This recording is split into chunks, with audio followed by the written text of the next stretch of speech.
ಇರಬೇಕು. ಈ ಅಂಶಗಳು ಬಂದಂಥ ಸಂದರ್ಭದಲ್ಲಿ ನಮ್ಮ ಸಿದ್ಧಾಂತವನ್ನು, ಹಿಂದುತ್ವವಾದವನ್ನು ಯಾವುದೇ ಕಾರಣಕ್ಕೂ ಬಿಡಲ್ಲ ಅನ್ನೋಂಥ ಒಂದೇ ಕಾರಣಕ್ಕೆ ಭಾರತೀಯ ಜನತಾ ಪಾರ್ಟಿ ಹೊರಗಡೆ ನಾವು ಬಂದ್ವಿ.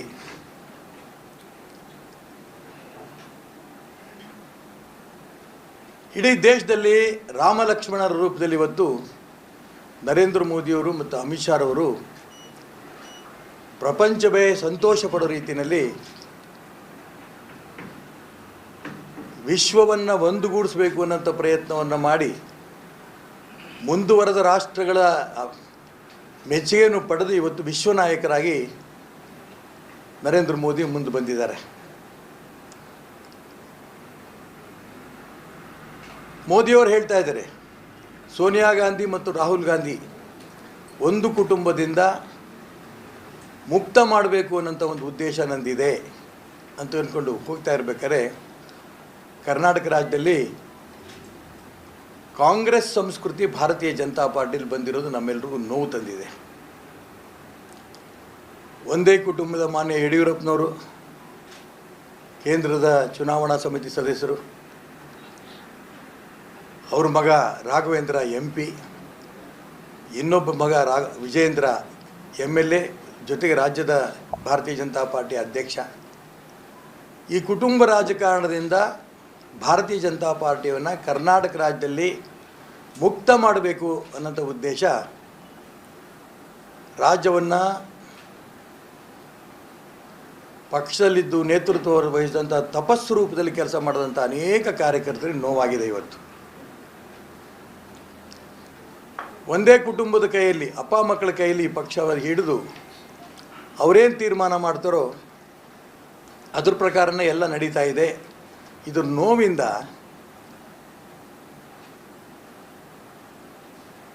ಕಾರ್ಯಕರ್ತರು ಇವತ್ತು ಸಂಕಟದಲ್ಲಿದ್ದಾರೆ.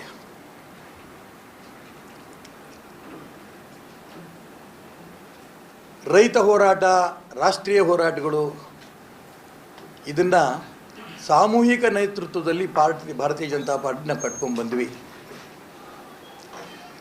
ಮೊನ್ನೆ ಡಾಕ್ಟರ್ VS ಆಚಾರ್ಯ ಇರ್ಬೋದು, ಕರಿಂಬಳ್ಳಿ ಸಜೀವ್ ಶೆಟ್ಟರ್ ಇರ್ಬೋದು, ಅನಂತಕುಮಾರ್ ಇರ್ಬೋದು, ಯಡಿಯೂರಪ್ಪನವರು, BB ಶಿವಪ್ಪನವರು, VS ಆಚಾರ್ಯ, ನಾವೆಲ್ಲರೂ ಕೂಡ ಒಟ್ಟಿಗೆ ಸಾಮೂಹಿಕ ನೇತೃತ್ವದಲ್ಲಿ ಈ ಪಕ್ಷವನ್ನು ಕಟ್ಟಿದ್ದು.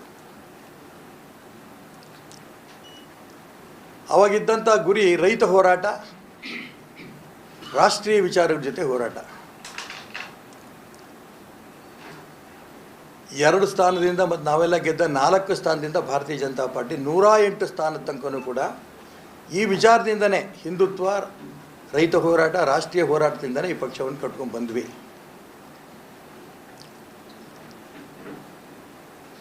ಆದರೆ ಇವತ್ತು ತುಂಬ ನೋವಿಂದ ಹೇಳ್ತೇನೆ, ರಾಷ್ಟ್ರೀಯತೆಯಿಂದ ಜಾತೀಯತೆಗೆ ಇವತ್ತು ಭಾರತೀಯ ಜನತಾ ಪಾರ್ಟಿ ತಿರುಗಿಬಿಟ್ಟಿದೆ.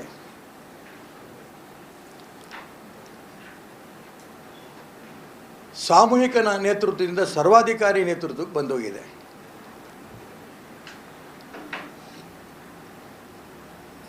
ಯಾರು ಯಡಿಯೂರಪ್ಪನವರು ಅವ್ರ ಕುಟುಂಬದ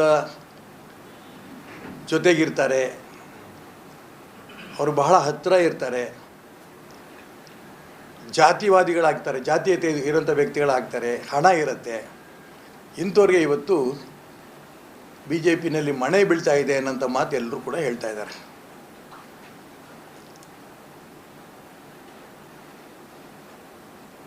ಇದ್ರ ವಿರುದ್ಧನೇ ನಾನು ಲೋಕಸಭೆ ಚುನಾವಣೆ ಸ್ಪರ್ಧೆ ಮಾಡಿದ್ದು. ಅಪ್ಪ ಮಕ್ಕಳ ಕೈಯಿಂದ ಪಕ್ಷ ಹೊರಗೆ ತರಬೇಕು, ಹಿಂದುತ್ವ ಉಳಿಬೇಕು, ಜಾತೀಯತೆಯನ್ನು ದೂರ ಮಾಡಬೇಕು, ನೋವಲ್ಲಿರೋಂಥ ಎಲ್ಲ ಕಾರ್ಯಕರ್ತರು ಕೂಡ ಧ್ವನಿಯಾಗಬೇಕು ಅಂತ ನಾನು ಸ್ಪರ್ಧೆ ಮಾಡಿದ್ದು. ಇಡೀ ರಾಜ್ಯದಿಂದ ನಿರೀಕ್ಷೆಗೆ ಮೀರಿ ನಮ್ಮ ಕಾರ್ಯಕರ್ತರು ನನಗೆ ಬೆಂಬಲ ಕೊಟ್ಟರು. ಲೋಕಸಭೆ ಚುನಾವಣೆ ಮುಗೀತು, ವಿಧಾನ ಪರಿಷತ್ ಚುನಾವಣೆ ಬಂತು. 35-40 ವರ್ಷಗಳಿಂದ ನನ್ನ ಜೊತೆಗೇ ಪಕ್ಷದಲ್ಲಿ ಕೆಲಸ ಮಾಡ್ಕೊಂಡು ಬಂದಂಥ ಉಡುಪಿಯ 3 ಬಾರಿ ಶಾಸಕರಾಗಿದ್ದಂಥ ರಘುಪತಿ ಭಟ್ರಿಗೂ ಕೂಡ ಇವತ್ತು ನೋವಾಗಿದೆ. ಕಳೆದ ವಿಧಾನಸಭಾ ಚುನಾವಣಾ ಸಂದರ್ಭದಲ್ಲಿ ನನಗಾದರೂ ಕೂಡ ದೆಹಲಿಯಿಂದ ಆಗ್ಲಿಂದನೂ ಹೇಳ್ಕೊತ ಬಂದರು. ಎಲ್ಲ ಹಿರಿಯರು ಹೇಳಿದರು, ಮಾನ್ಯ ಯಡಿಯೂರಪ್ಪನವರು ಹೇಳಿದರು, ವಿಜೇಂದ್ರ ಅಧ್ಯಕ್ಷ ಆದಮೇಲೆ ಅವರು ಹೇಳಿದರು, ನೀವು MLC ಚುನಾವಣೆ ಸ್ಪರ್ಧೆ ಮಾಡಬೇಕಾಗತ್ತೆ, ಎನ್ರೋಲ್ಮೆಂಟ್ ಎಲ್ಲ ಮಾಡಿ. ಸಾಕಷ್ಟು ಇಡೀ ಕ್ಷೇತ್ರದಲ್ಲಿ ಎನ್ರೋಲ್ಮೆಂಟು ಮಾಡಿದ್ರು. ಮೊನ್ನೆ ನಡೆದಂಥ ಲೋಕಸಭಾ ಚುನಾವಣೆಯಲ್ಲಿ ಶಿವಮೊಗ್ಗ ಲೋಕಸಭಾ ಕ್ಷೇತ್ರ ಇನ್ಚಾರ್ಜ್ ಆಗಬೇಕು ಅಂತ 42 ದಿನ ಶಿವಮೊಗ್ಗ ಲೋಕಸಭಾ ಕ್ಷೇತ್ರದಲ್ಲಿ ಕೆಲಸ ಮಾಡಿದ್ರು. 2 ದಿನ ಮುಂಚೆ ನಿಮಗೆ ಟಿಕೆಟ್ ಇಲ್ಲ ಅಂತ ಬಾಯ್ಬಿಟ್ಟು ಹೇಳಲಿಲ್ಲ, ಬೇರೆಯವರಿಗೆ ಟಿಕೆಟ್ ಅದನ್ನು ಘೋಷಣೆ ಮಾಡಿದ್ರು. ಘೋಷಣೆ ಮಾಡಿದಂಥ ವ್ಯಕ್ತಿ ಯಾರು? ಕಾಂಗ್ರೆಸ್ಸಿಗೆ ಹೋಗಬೇಕು ಅನ್ನೋಂಥ ತೀರ್ಮಾನ ಮಾಡ್ಕೊಂಡಿದ್ದವರು ಒಬ್ಬ ಹರ್ಷ ಅನ್ನೋಂಥ ಹಿಂದೂ ಯುವಕನ ಕಗ್ಗೊಲೆ ಆದಂಥ ಸಂದರ್ಭದಲ್ಲಿ ನಕ್ಸಲಿಸ್ಟ್ನ, ಮುಸಲ್ಮಾನರನ್ನ, ಕ್ರಿಶ್ಚಿಯನ್ರನ್ನ ಕಟ್ಕೊಂಡು ಒಂದು ಶಾಂತಿಗಾಗಿ ನಡಿಗೆ ಮಾಡಿದಂಥ ವ್ಯಕ್ತಿಗೆ ಭಾರತೀಯ ಜನತಾ ಪಾರ್ಟಿ ಸೇರಿಸ್ಕೊಂಡು ಜಾತಿ ಆಧಾರದ ಮೇಲೆ, ಹಣಬಲದ ಮೇಲೆ ಇತ್ತೀಚೆಗೆ ಪಕ್ಷವನ್ನು ಸೇರಿದಂಥ ವ್ಯಕ್ತಿಗೆ ವಿಧಾನ ಪರಿಷತ್ತಿನ ಪದವೀಧರ ಕ್ಷೇತ್ರ ಟಿಕೆಟ್ ಕೊಟ್ಟಿದ್ದಾರೆ. ಹಿಂದುತ್ವವಾದಿ ಪಕ್ಕಕ್ಕೆ ಸರ್ಕೊಂಡ್ರು ರಘುಪತಿ ಭಟ್ರು. ಜಾತೀಯತೆಯನ್ನು ಯಾಕೆ ಕೊಟ್ಟರು ಅದನ್ನು ಕೂಡ ಶಿಕಾರಿಪುರದಲ್ಲಿ ವಿಜೇಂದ್ರ ಚುನಾವಣೆ ನಿಂತಾಗ 10,000 ಲೀಡು.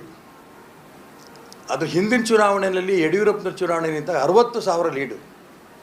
ಅವ್ರಿಗೆ ಗೊತ್ತಾಯಿತು ನನ್ನ ಜನಪ್ರಿಯತೆ ಕಡಿಮೆ ಆಗ್ತಾ ಇದೆ, ಸಾಧು ಲಿಂಗಾಯತರು ಓಟ್ ತುಂಬ ಜಾಸ್ತಿ ಇದೆ ಶಿಕಾರಿಪುರದಲ್ಲಿ, ಈ ಸಾಧು ವ್ಯಕ್ತಿಗೆ ಟಿಕೆಟ್ ಕೊಟ್ಟು ಗೆಲ್ಲಿಸ್ಕೊಂಡ್ರೆ ಮುಂದಿನ ವಿಧಾನಸಭಾ ಚುನಾವಣೆಗೆ ತನ್ನ ಮಗನಿಗೆ ಅನುಕೂಲ ಆಗುತ್ತೆ ಅಂತ ಒಂದೇ ಕಾರಣಕ್ಕೆ ಪಕ್ಷ ನಿಷ್ಠೆ ಬರಲಿಲ್ಲ, ಹಿಂದುತ್ವದ ಪ್ರಶ್ನೆ ಬರಲಿಲ್ಲ. ಹಿಂದುತ್ವದ ವಿರೋಧಿ ನಕ್ಸಲಿಸ್ಟು ಮತ್ತು ಕಮ್ಯುನಿಸ್ಟು, ಮುಸಲ್ಮಾನ್, ಕ್ರಿಶ್ಚಿಯನ್ರು ಕಟ್ಕೊಂಡು ಮೆರವಣಿಗೆ ಮಾಡಿದಂಥ ವ್ಯಕ್ತಿ ಜಾತಿವಾದಿಗೆ ಹಣ ಇದೆ ಅಂತ ಅಂದ್ಕೊಂಡು ಟಿಕೆಟ್ ಕೊಟ್ಟರು. ಇದನ್ನು ಸಹಿಸಲಾರ್ದೇನೆ ಈಗ ರಘುಪತಿ ಭಟ್ ಕೂಡ ಚುನಾವಣೆ ಸ್ಪರ್ಧೆ ಮಾಡಿದ್ದಾರೆ. ಇವತ್ತಿಡೀ ಕ್ಷೇತ್ರದಲ್ಲಿ ವಿಧಾನ ಪರಿಷತ್ತಿನ ಎಲ್ಲ ಜಿಲ್ಲೆಗಳು ನಾವು ಪ್ರವಾಸ ಮಾಡ್ತಾ ಇರೋಂಥ ಸಂದರ್ಭ ನಾನು ನೋಡ್ತಾ ಇದ್ದೀನಿ. ಭಾರತೀಯ ಜನತಾ ಪಾರ್ಟಿಯ ಕಾರ್ಯಕರ್ತರು ನೇರವಾಗಿ ಕೆಲವರು ರಘುಪತಿ ಭಟ್ ಅವರಿಗೆ ಬೆಂಬಲ ಕೊಡ್ತಾ ಇದ್ದಾರೆ. ಇನ್ನು ಕೆಲವರು ಸಾರ್ ಪಕ್ಷ ಸಾರ್ ಏನು ಮಾಡೋದು ಗೊತ್ತಾಗ್ತಾ ಇಲ್ಲ, ನಾವು ಒಳ್ಳೊಳಗೆ ಕೆಲಸ ಮಾಡ್ತೀವಿ, ಖಂಡಿತ ನಿಮಗೆ ಗೆಲ್ಲಿಸ್ತೀವಿ, ಈ ಮಾತು ಆಡ್ತಾ ಇದ್ದಾರೆ.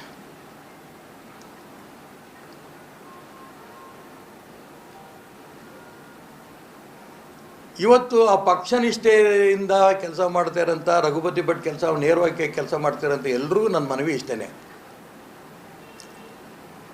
108 ಸ್ಥಾನದಿಂದ ಈ ಜಾತಿಯ ವಿಚಾರದಿಂದ ರಾಷ್ಟ್ರೀಯ ವಿಚಾರ ಪಕ್ಕಕ್ಕೆ ಹೋಗಿರೋದ್ರಿಂದ ಪಕ್ಷದ ನಿಷ್ಠೆ ಕಡಿಮೆ ಆಗ್ತಾ ಇರೋದ್ರಿಂದ 66 ಸ್ಥಾನಕ್ಕೆ ನಾವು ಬಂದಿದ್ದೇವೆ. MLAಗಳು ಯಾರು ಯಡಿಯೂರಪ್ಪನವ್ರ ಜೊತೆ ಹೋಗ್ತಾರೋ ಅವ್ರಿಗೆ ಟಿಕೆಟು, ಯಾರು ಜೊತೆ ಹೋಗಲು ಅವ್ರಿಗೆ ಟಿಕೆಟ್ ಇಲ್ಲ.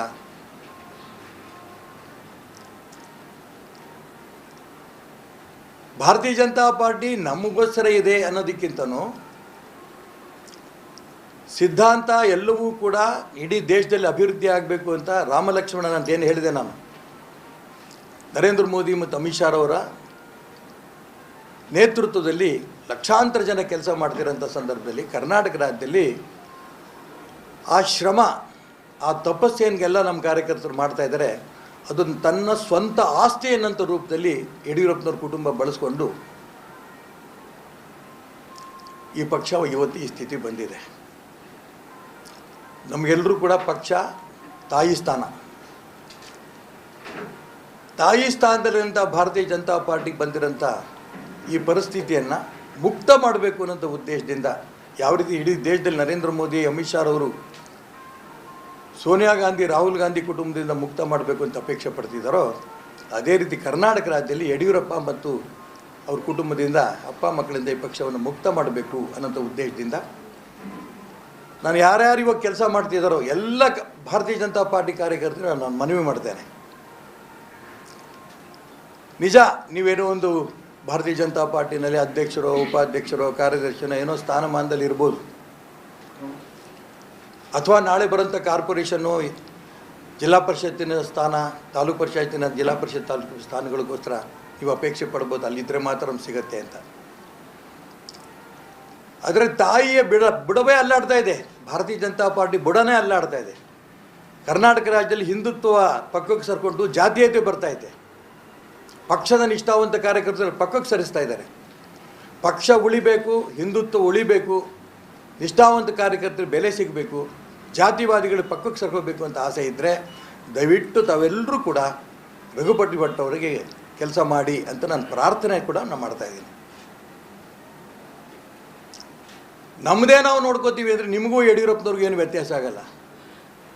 ಭಾರತೀಯ ಜನತಾ ಪಾರ್ಟಿ ತನ್ನ ಕೈಯಲ್ಲಿ ಹಿಡ್ಕೊಂಡು ಅದ್ರ ಮುಖಾಂತರ ತಾನು ತನ್ನ ಮಕ್ಕಳು ಅಭಿವೃದ್ಧಿ ಆಗಬೇಕು ಅಂತ ಇಡೀ ಪಕ್ಷವನ್ನೇ ಹಿಡಿತದಲ್ಲಿ ಇಟ್ಕೊಂಡು ಪ್ರಯತ್ನ ಮುಂದುವರಿಸ್ತಾ ಇರೋದ ಸಂದರ್ಭದಲ್ಲಿ ನಾವು ಸುಮ್ಮನೆ ಕೂರೋಕ್ಕಾಗಲ್ಲ. ಅನೇಕರು ಸಾವಿರಾರು ನನಗೆ ಫೋನ್ ಬಂತು ಚುನಾವಣೆ ನಿಂತಂಥ ಸಂದರ್ಭದಲ್ಲಿ, ಈಗಲೂ ಬರ್ತಾ ಇದೆ. ಏನಾರು ಮಾಡಬೇಕು ಅಂತ.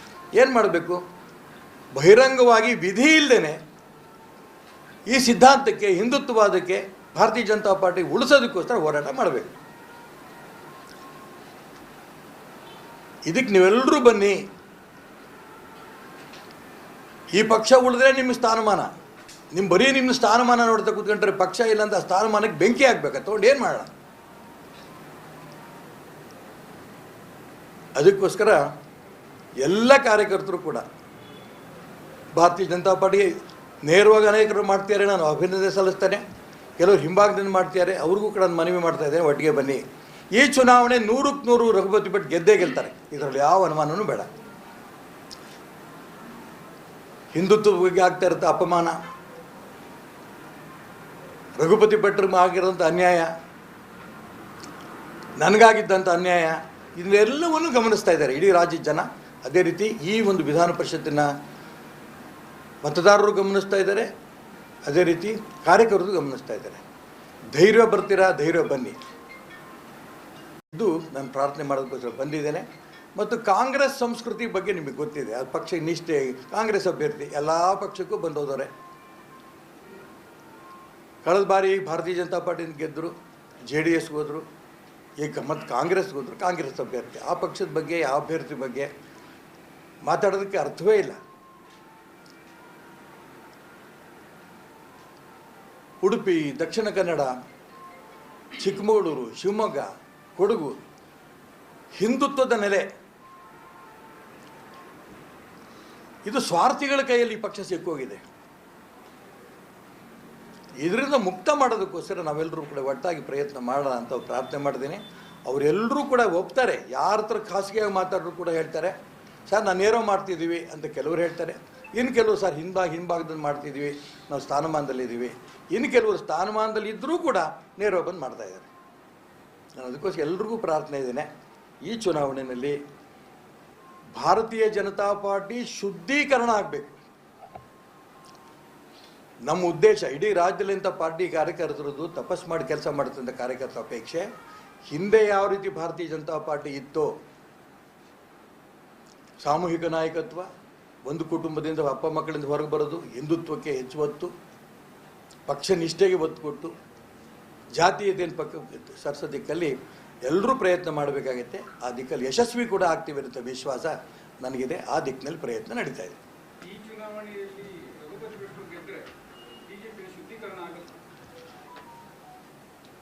ಚರ್ಚೆ ಶುರುವಾಗಿದೆ. ರಘುಪತಿ ಭಟ್ ಚುನಾವಣೆ ಗೆದ್ದೇ ಗೆಲ್ತಾರೆ, ಇದು ಮೊದಲನೇದು. ರಘುಪತಿ ಭಟ್ರು ಯಾಕೆ ನಿಂತರು, ಈಶ್ವರಪ್ಪ ಯಾಕೆ ನಿಂತರು, ಇದು ಕೇವಲ ನನ್ನ ರಘುಪತಿ ಭಟ್ ಪ್ರಶ್ನೆ ಇದಲ್ಲ. ನನಗೆ ಗುರುಜಿಯವರು, ನಾವೆಲ್ಲ RSSನಲ್ಲಿ ಬಂದವರು, ಮಾಧವರಾವ್ ಸದಾಶಿವರಾವ್ ಗೋಲ್ವರ್ಕರ್ ಹೇಳಿದ ಒಂದು ಮಾತು ನನಗೂ ಇವತ್ತು ನೆನಪಾಡ್ತಾ ಇದೆ. संघ कुछ नहीं करेगा लेकिन स्वयं सेवक सब कुछ करेगा.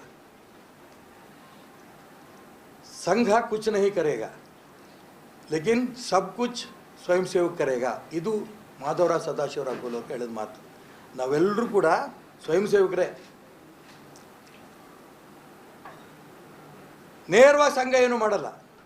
ಸಂಘದಿಂದ ಸಂಸ್ಕಾರ ಪಡೆದಂಥ ಸ್ವಯಂ ಸೇವಕ ಎಲ್ಲವೂ ಮಾಡ್ತಾರೆ. ಇದು ಅವರು ಕೊಟ್ಟಂಥ ಒಂದು ಮಾರ್ಗದರ್ಶನ. ಆ ದಿಕ್ಕಿನಲ್ಲಿ ರಘುಪತಿ ಭಟ್ ಸ್ಪರ್ಧೆ ಮಾಡಿದ್ದಾರೆ, ನಾನು ಸ್ಪರ್ಧೆ ಮಾಡಿದ್ದೀನಿ. ಇಡೀ ರಾಜ್ಯದಲ್ಲಿ ಚರ್ಚೆ ಆಗ್ತಾ ಇದೆ. ಶುದ್ಧೀಕರಣ ಆರಂಭ ಆಗುತ್ತೆ, ಈ ವಿಶ್ವಾಸ ನನಗಿದೆ. ಈಗ ಈ ಚುನಾವಣೆ ಬಂಡಾಯ ಅಂತೂ ಇದೆ. ಈ ಬಿಜೆಪಿ ಮತ್ತು JDS ಎರಡೂ ಈಗ ಮೈತ್ರಿ. ಈ ಪ್ರಜ್ವಲ್ ಪೆಂಡ್ರೈವ್ ಪ್ರಕರಣ ಈ ಚುನಾವಣೆಯ ಫಲಿತಾಂಶದ ಮೇಲೆ ಪರಿಣಾಮ ಬೀರುತ್ತಾ? ನಾನು ಆ ಬಗ್ಗೆ ಯೋಚನೆ ಮಾಡೋಕ್ಕೆ ಹೋಗಿಲ್ಲ. ಯಾಕಂದ್ರೆ ಒಂದು ಕಡೆ ನಿಮ್ಗೆ ಬಂಡಾಯ ಇದೆ, ಇನ್ನೊಂದು ಕಡೆ ಈ ಪ್ರಕರಣ. ಇದು ಬಿಜೆಪಿ ಮತ್ತೆ JDS ಅಭ್ಯರ್ಥಿಗಳಿಗೆ ನೋವಾಗುತ್ತಾ? ಈ ಪೆಂಡೇವ್ ಪ್ರಕರಣ ಇದೆಯಲ್ಲ, ಇದು ಕರ್ನಾಟಕವೇ ದೇಶದ ಮುಂದೆ ತಲೆ ತಗ್ಗಿಸುವಂಥ ಒಂದು ಘಟನೆ. ಒಬ್ಬ ಹೆಣ್ಣನ್ನು ಬೀದಿಗೆ ತಂದುಬಿಟ್ಟಿದ್ದೀವಿ ನಾವು. ತಾಯಿ ಅಂತ ಕರೆಯುವಂಥ ಸ್ಥಾನದಲ್ಲಿ ಇಟ್ಕೊಂಡಿದ್ದೀವಿ ನಾವು ಹೆಣ್ಣನ್ನು. ಪ್ರಪಂಚದಲ್ಲಿ ಯಾವುದೇ ದೇಶದಲ್ಲಿ ಹೆಣ್ಣನ್ನು ಒಂದು ಭೋಗದ ವಸ್ತು ಅಂತ ಪ್ರಯತ್ನ ಮಾಡ್ತಾರೆ. ಆದರೆ ಭಾರತ ಹೆಣ್ಣನ್ನು ತಾಯಿ ಅಂತ ಕರೆಯುವಂಥ ದೇಶ. ಈ ತಾಯಿ ಕರೆಯುವಂಥ ದೇಶದಲ್ಲಿ ಆ ಪ್ರಜ್ವಲ್ ಪ್ರಕರಣ ಒಂದು ಕಾಂಗ್ರೆಸ್ ಸರ್ಕಾರ ಇದಕ್ಕೆ ನನಗೆ ಸಂಬಂಧವೇ ಇಲ್ಲ ಅನ್ನೋ ಥರದಲ್ಲಿ DK ಶಿವಕುಮಾರ್ ಹೇಳ್ಕೋತಾರೆ. ಮತ್ತೊಂದು ಕಡೆ ಕುಮಾರಸ್ವಾಮಿಯವರು ನನಗೆ ಸಂಬಂಧ ಇಲ್ಲ, ಆ ಪೆಂಡೇವ್ ಫ್ಯಾಕ್ಟ್ರಿನೇ DK ಶಿವಕುಮಾರ್ದು ಅಂತ ಅವ್ರು ಹೇಳ್ತಾರೆ. ಇದನ್ನು ರಾಜಕೀಯಕ್ಕೆ ಬಳಸ್ಕೊಂಡು ನಾನು ಹೇಳಿದೆ ಹೆಣ್ಣಿನ ಮಾನವನ ರಸ್ತೆ ತಂದಿದ್ದಾರೆ ಅಂತ. ನಾನು ಅದಕ್ಕೋಸ್ಕರ ಇಷ್ಟು ಮಾತ್ರ ಹೇಳಿದ್ದದಕ್ಕೆ. ಚುನಾವಣೆ ಬಗ್ಗೆ ನಾನು ಪ್ರಸ್ತಾಪ ಮಾಡಲ್ಲ. ಇದನ್ನು CBI ತನಿಖೆ ಕೊಡಿ.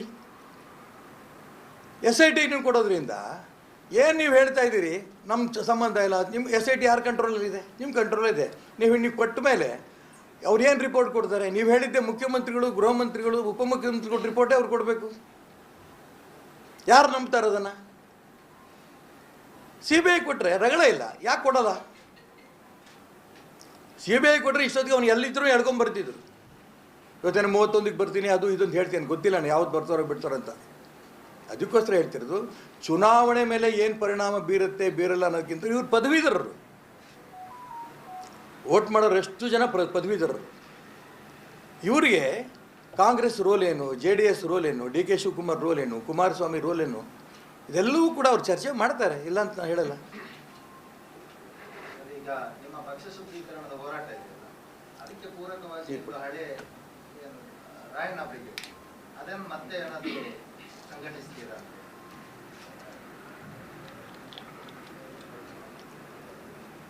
ಪಕ್ಷ ಶುದ್ಧೀಕರಣಕ್ಕೂ ರಾಯಲ ಬ್ರಿಗೇಡ್ಗೆ ಏನು ಸಂಬಂಧ ಇಲ್ಲ. ಹೇಳ್ತೀನಿ.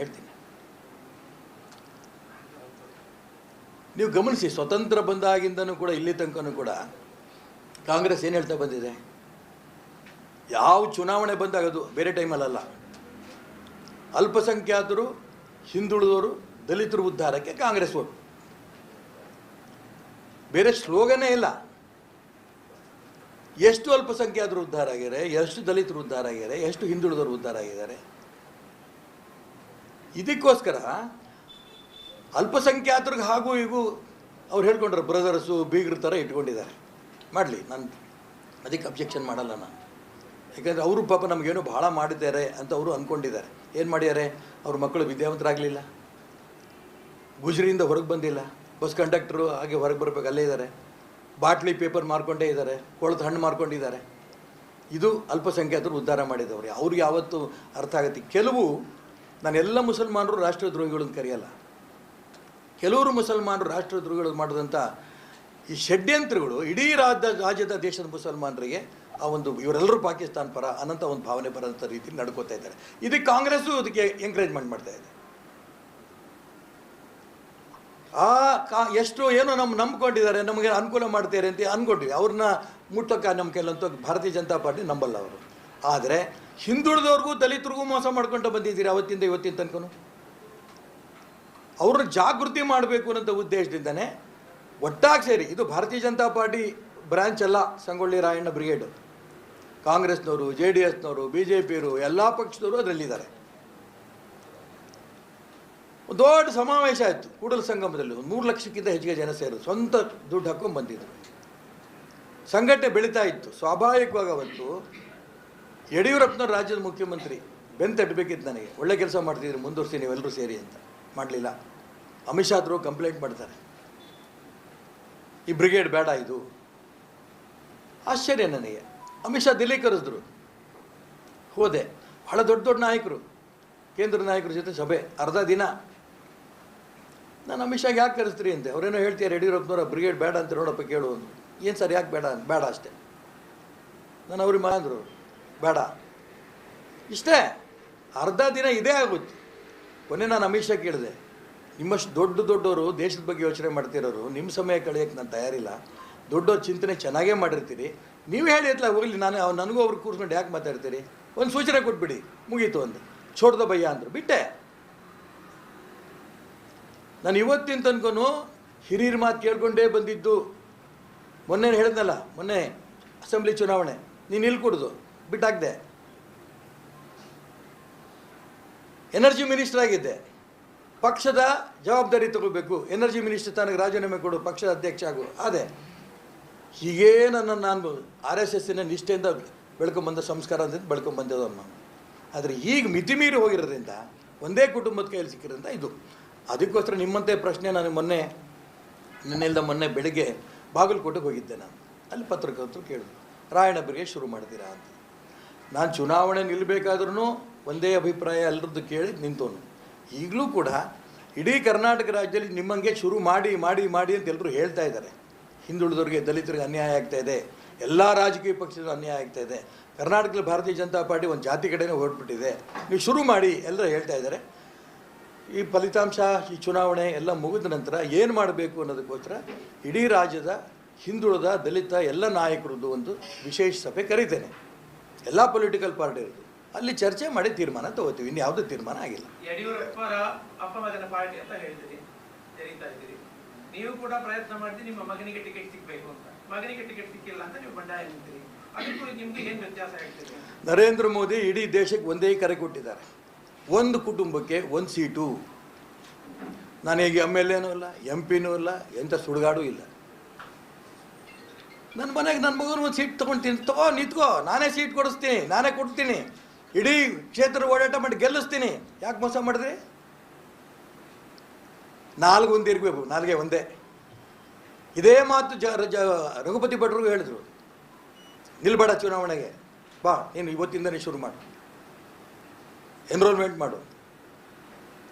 ಕುಟುಂಬ ರಾಜಕಾರಣ ಅಂದರೆ ಇಡೀ ಕುಟುಂಬವೇ ರಾಜಕಾರಣದಲ್ಲಿ ಬಿದ್ದಿದ್ರೆ ಅದು ಕುಟುಂಬ ರಾಜಕಾರಣ ಅಂತಾರೆ, ಒಬ್ಬರಿದ್ದರು ಅಲ್ಲ. ಇದು ಭಾರತೀಯ ಜನತಾ ಪಾರ್ಟಿ ನಿಲುವು, ಇದು ಅಮಿತ್ ಶಾ ನರೇಂದ್ರ ಮೋದಿ ನಿಲುವು, ನನ್ನ ನಿಲುವು ಅದೇ. ತಪ್ಪು ಅಂತ ನೀವು ಹೇಳ್ರಿ, ತಿದ್ಕೋತೀನಿ ಅದನ್ನು. ಇಲ್ಲಿ ಪ್ರಶ್ನೆ ಬಂದಿರೋದು, ನಾನು ಇಷ್ಟೆಲ್ಲ ಬಂದು ಪತ್ರಕರ್ತರ ಹತ್ರ ಹೇಳಿರ್ಬೇಕಾದ್ರೆ ಎದೆ ಗಟ್ಟಿ ಎಷ್ಟಿರ್ಬೇಕು ಲೆಕ್ಕ ಹಾಕಿ. ಒಂದೇ ಒಂದು ನೀವು ನಂದು ವಿಚಾರದ ತಪ್ಪಿದ್ರೆ ಹೇಳಿ, ನಾನು ಇಲ್ಲಿಂದ ಕ್ಷಮೆ ಕೇಳಿ ಪತ್ರಿಕಾಗೋಷ್ಠಿ ಬಿಟ್ಟು ಹೋಗ್ತೇನೆ. ಕೇಳ್ಬೋದು, ಯಾರಿಗೆ ಬೇಡ್ತಾರೆ? ಬೇಕಾದಷ್ಟು ಜನ ಅವ್ರವ್ರ ಮಕ್ಳಿಗೆ ಕೇಳಲಿ, ಯಾರ ಮಗನಿಗೆ ಸಿಗುತ್ತೋ ಹೌದು. ನನಗೆ ಕೊಡು ಅಂತ ನೀವೇ ನಿಂತ್ಕೋ ಅಂತ ಹೇಳಿ, ಓಡಾಡಿ ಗೆಲ್ಲಿಸ್ತೀನಿ ಅಂತೇಳಿ, ಇದಕ್ಕೆ ಮೋಸ ಅಂತಿರೋ, ದ್ರೋಹ ಅಂತಿರೋ, ವಂಚನೆ ಅಂತಿರೋ, ಷಡ್ಯಂತ್ರ ಅಂತಿರೋ, ಯಾವ ಪದ ಬಳಸ್ಬೇಕು ಇದಕ್ಕೆ?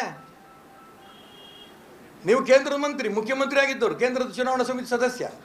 ಹಠ ಮಾಡಿ ನಿಮ್ಮ ದಕ್ಷಿಣ ಕನ್ನಡದ ಹಿರಿಯರು ಹೇಳಿದ್ರು, ಯಾವ ಕಾರಣಕ್ಕೂ ಅವನಿಗೆ ನಮ್ಮ ರಾಜ್ಯದಲ್ಲಿ ಈ ರೀತಿ ಕುಟುಂಬ ರಾಜಕಾರಣ ಇಲ್ಲ, ಅಪ್ಪ ಮುಖ್ಯಮಂತ್ರಿ ಆಗಿರಬೇಕಾದ್ರೆ ಇನ್ನೊಬ್ಬನ MP ಮಾಡೋಕ್ಕೆ ಅವಕಾಶ ಕೊಡಬೇಡಿ. ನನಗೇ ಒತ್ತಾಯ ಮಾಡಿದ್ರು, ಹಠ ಮಾಡಿದೆ, ಬಿಡಲಿಲ್ಲ. ಕೊನೆಗೆ ತೀರ್ಮಾನ ಆಯಿತು, ಆಯ್ತಪ್ಪ MP ಆಯಿತು. ಒಬ್ಬರು ಮುಖ್ಯಮಂತ್ರಿ ಆಗಿದ್ದವರು, ಕೇಂದ್ರ ಚುನಾವಣಾ ಸಮಿತಿ MP, ಇನ್ನೊಬ್ಬ MLA. 6 ತಿಂಗಳು ಕಾದಿದ್ದು. ನೀವು ಪತ್ರಕರ್ತರು ಹೇಳಿ, ಯಾವುದಾದ್ರು ರಾಜ್ಯದಲ್ಲಿ ರಾಜ್ಯಾಧ್ಯಕ್ಷ 6 ತಿಂಗಳು ಖಾಲಿ ಇದ್ದಿದ್ದು ನೋಡಿದ್ದೀರಾ?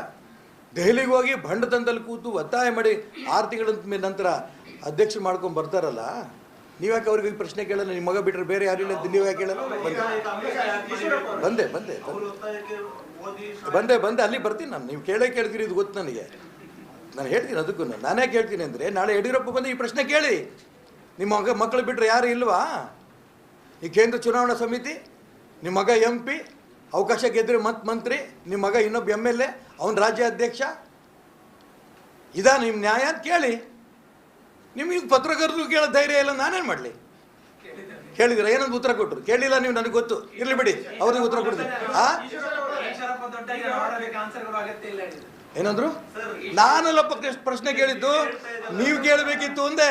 ಈಶ್ವರಪ್ಪ ಕೇಳಿದ ಪ್ರಶ್ನೆ ಅಲ್ಲ, ನಾನು ಹೇಳಿದ್ದ. ನನಗೆ ಪ್ರಶ್ನೆ ಒಂದು ನಿಮಿಷ ಸರ್, ಒಂದು ನಿಮಿಷ ಅವ್ರು ಮುಗಿಸ್ಬಿಡ್ತೀನಿ. ಬಂಡಾಯ ಏನಾಗತ್ತೆ ಬಿಡತ್ತೆ, ಬಂಡಾಯ ಅಂತ ಅಂದ್ರೆ ಅವರು, ನಾನು ಒಪ್ಪಲ್ಲ. ಇದು ಸ್ವತಂತ್ರ ಸ್ಪರ್ಧೆ. ನಾನು ಯಾರ ವಿರುದ್ಧ ಬಂಡಾಯ ಮಾಡಲಿ?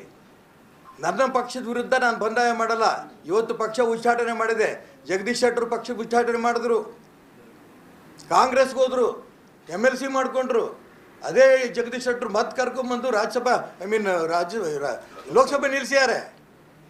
ನನ್ನ ಕುತ್ತಿಗೆ ಕೊಯ್ದ್ರು ಪಾರ್ಟಿ ಬಿಟ್ಟು ಹೋಗಲ್ಲ. ಈ ಪಾರ್ಟಿ ನಂದೇ, ತಾತ್ಕಾಲಿಕ ವ್ಯವಸ್ಥೆ ಇದು. ಯಡಿಯೂರಪ್ಪ BJP ಬಿಟ್ಟು ಹೋದ್ರು, ಇನ್ನೊಂದು ಪಾರ್ಟಿ ಕಟ್ಟಿದ್ರು.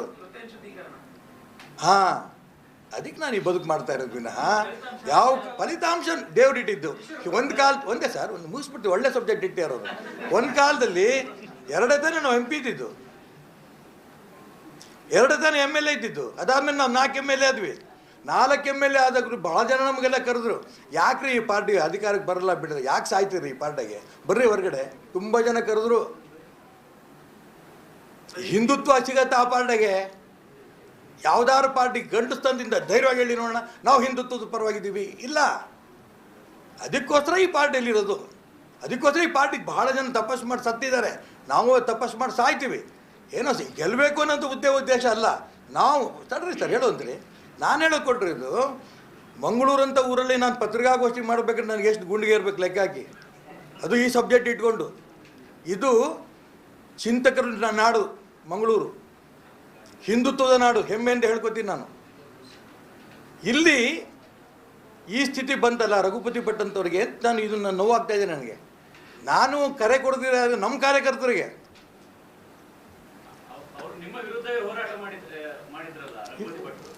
ಯಾರು ಬೇಡ ಅಂದರು?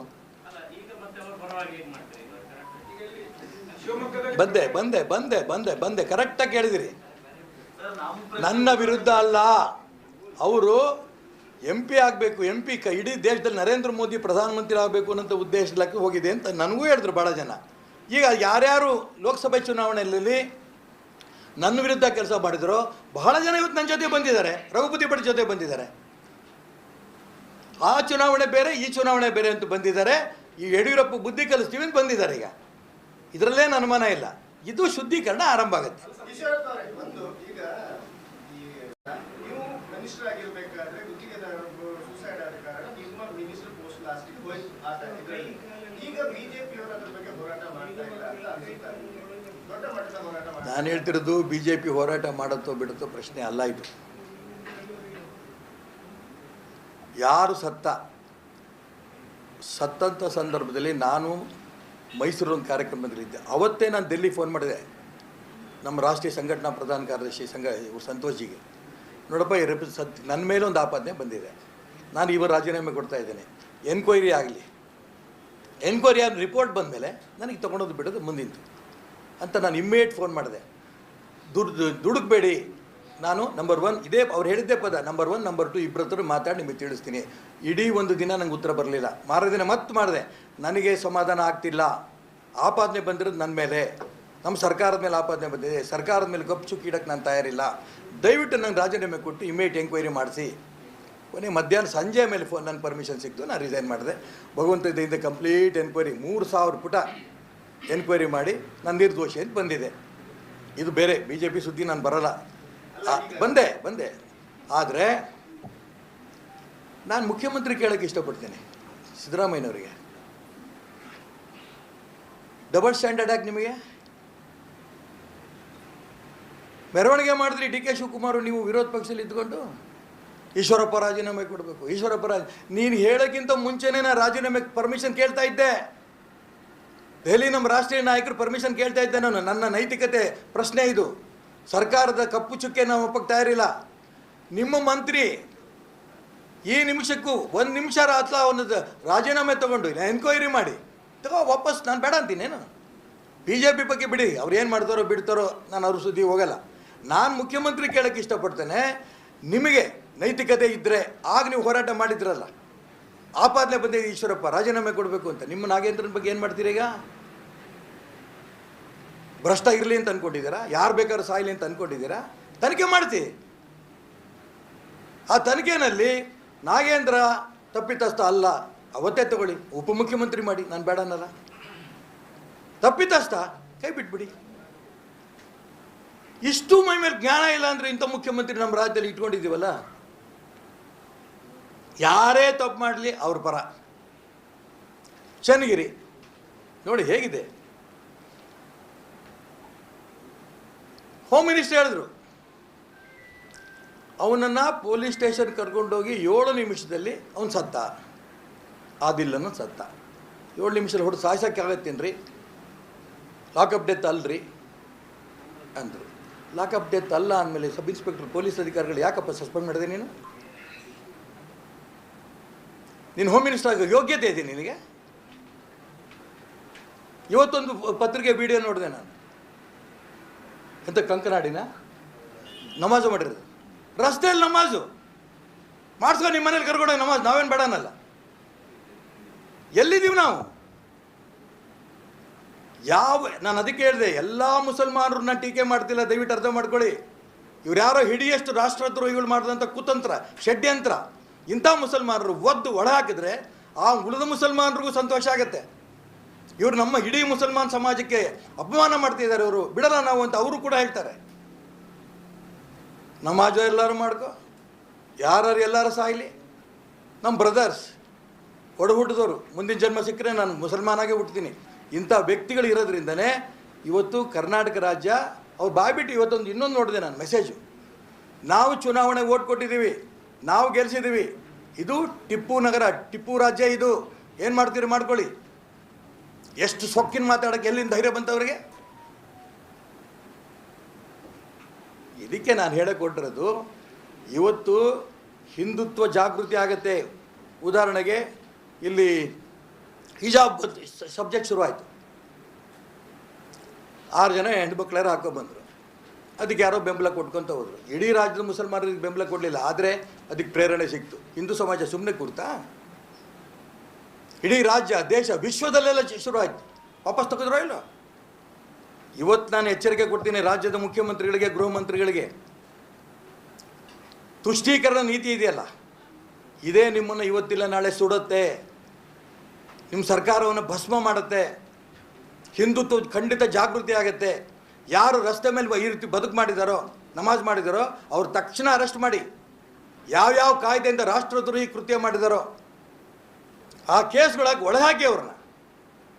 ಹಿಂದೂಗಳು ಮುಸಲ್ಮಾನರು ಸಂತೋಷವಾಗಿರೋದು ನಿಮ್ಗೆ ಇಷ್ಟ ಇಲ್ವಾ? ಈ ರಾಷ್ಟ್ರದ್ರೋಹಿಗಳಿಗೆ ಬೆಂಬಲ ಕೊಡೋದಕ್ಕೋಸ್ಕರ ಕಾಂಗ್ರೆಸ್ ಸರ್ಕಾರ ಇದೆಯಾ?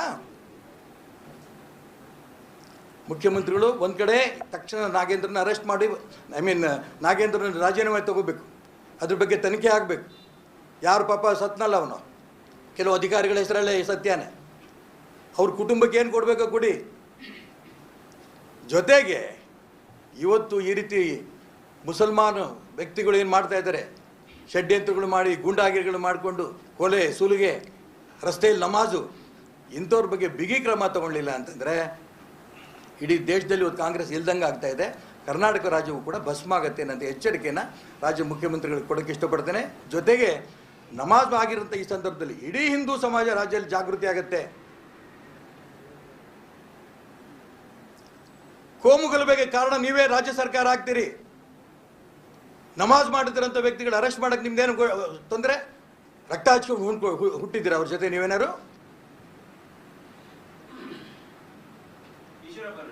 ಇವಾಗ ತಮ್ಮನ್ನು 6 ವರ್ಷಗಳ ಕಾಲ ಪಕ್ಷದಿಂದ ವಿಚಾರಣೆ ಮಾಡಿದ್ರು, ರಘುಪತಿ ಭಟ್ರನ್ನು ಕೂಡ ಮಾಡಿದ್ರು. ಆದರೆ ನಿಮ್ಮ ಈಗ ಬಿಜೆಪಿ ಇಬ್ಬರು ಶಾಸಕರು ಅಂದ್ರೆ ಎಸ್ ಟಿ ಸೋಮಶೇಖರ್, ಹೆಬ್ಬಾರ್ ಅವರು ಡಿಸಿಎಂ ಸಿಎಂ ಅವರ ಹಿಂದೆ ನಿಂತಾರೆ ಮತ್ತು ಪಕ್ಷದ ಯಾವುದೇ ಚಟುವಟಿಕೆಗಳು ಕೂಡ ಭಾಗವಹಿಸ್ತಾರೆ. ಇದಕ್ಕೆ ತಾವೇನು ಹೇಳ್ತೀವಿ? ಮುಖ್ಯಮಂತ್ರಿ ರಾಜ್ಯ ಅಧ್ಯಕ್ಷ ಕೇಳಪ್ಪ, ಅವನೊಬ್ಬ ಬಚ್ಚ ಇದ್ದಾನ ರಾಜ್ಯ ಅಧ್ಯಕ್ಷ, ಅವನಿಗೆ ಕೇಳಬೇಕು ಪ್ರಶ್ನೆ. ನನಗೆ ಕೇಳಿದ್ರೆ ಸೋಮಶೇಖರ್ನ, ಹೆಬ್ಬಾರ್ನ ಏನು ಮಾಡಬೇಕು ಅಂತ ನನಗೆ ಕೇಳೋದಲ್ಲ.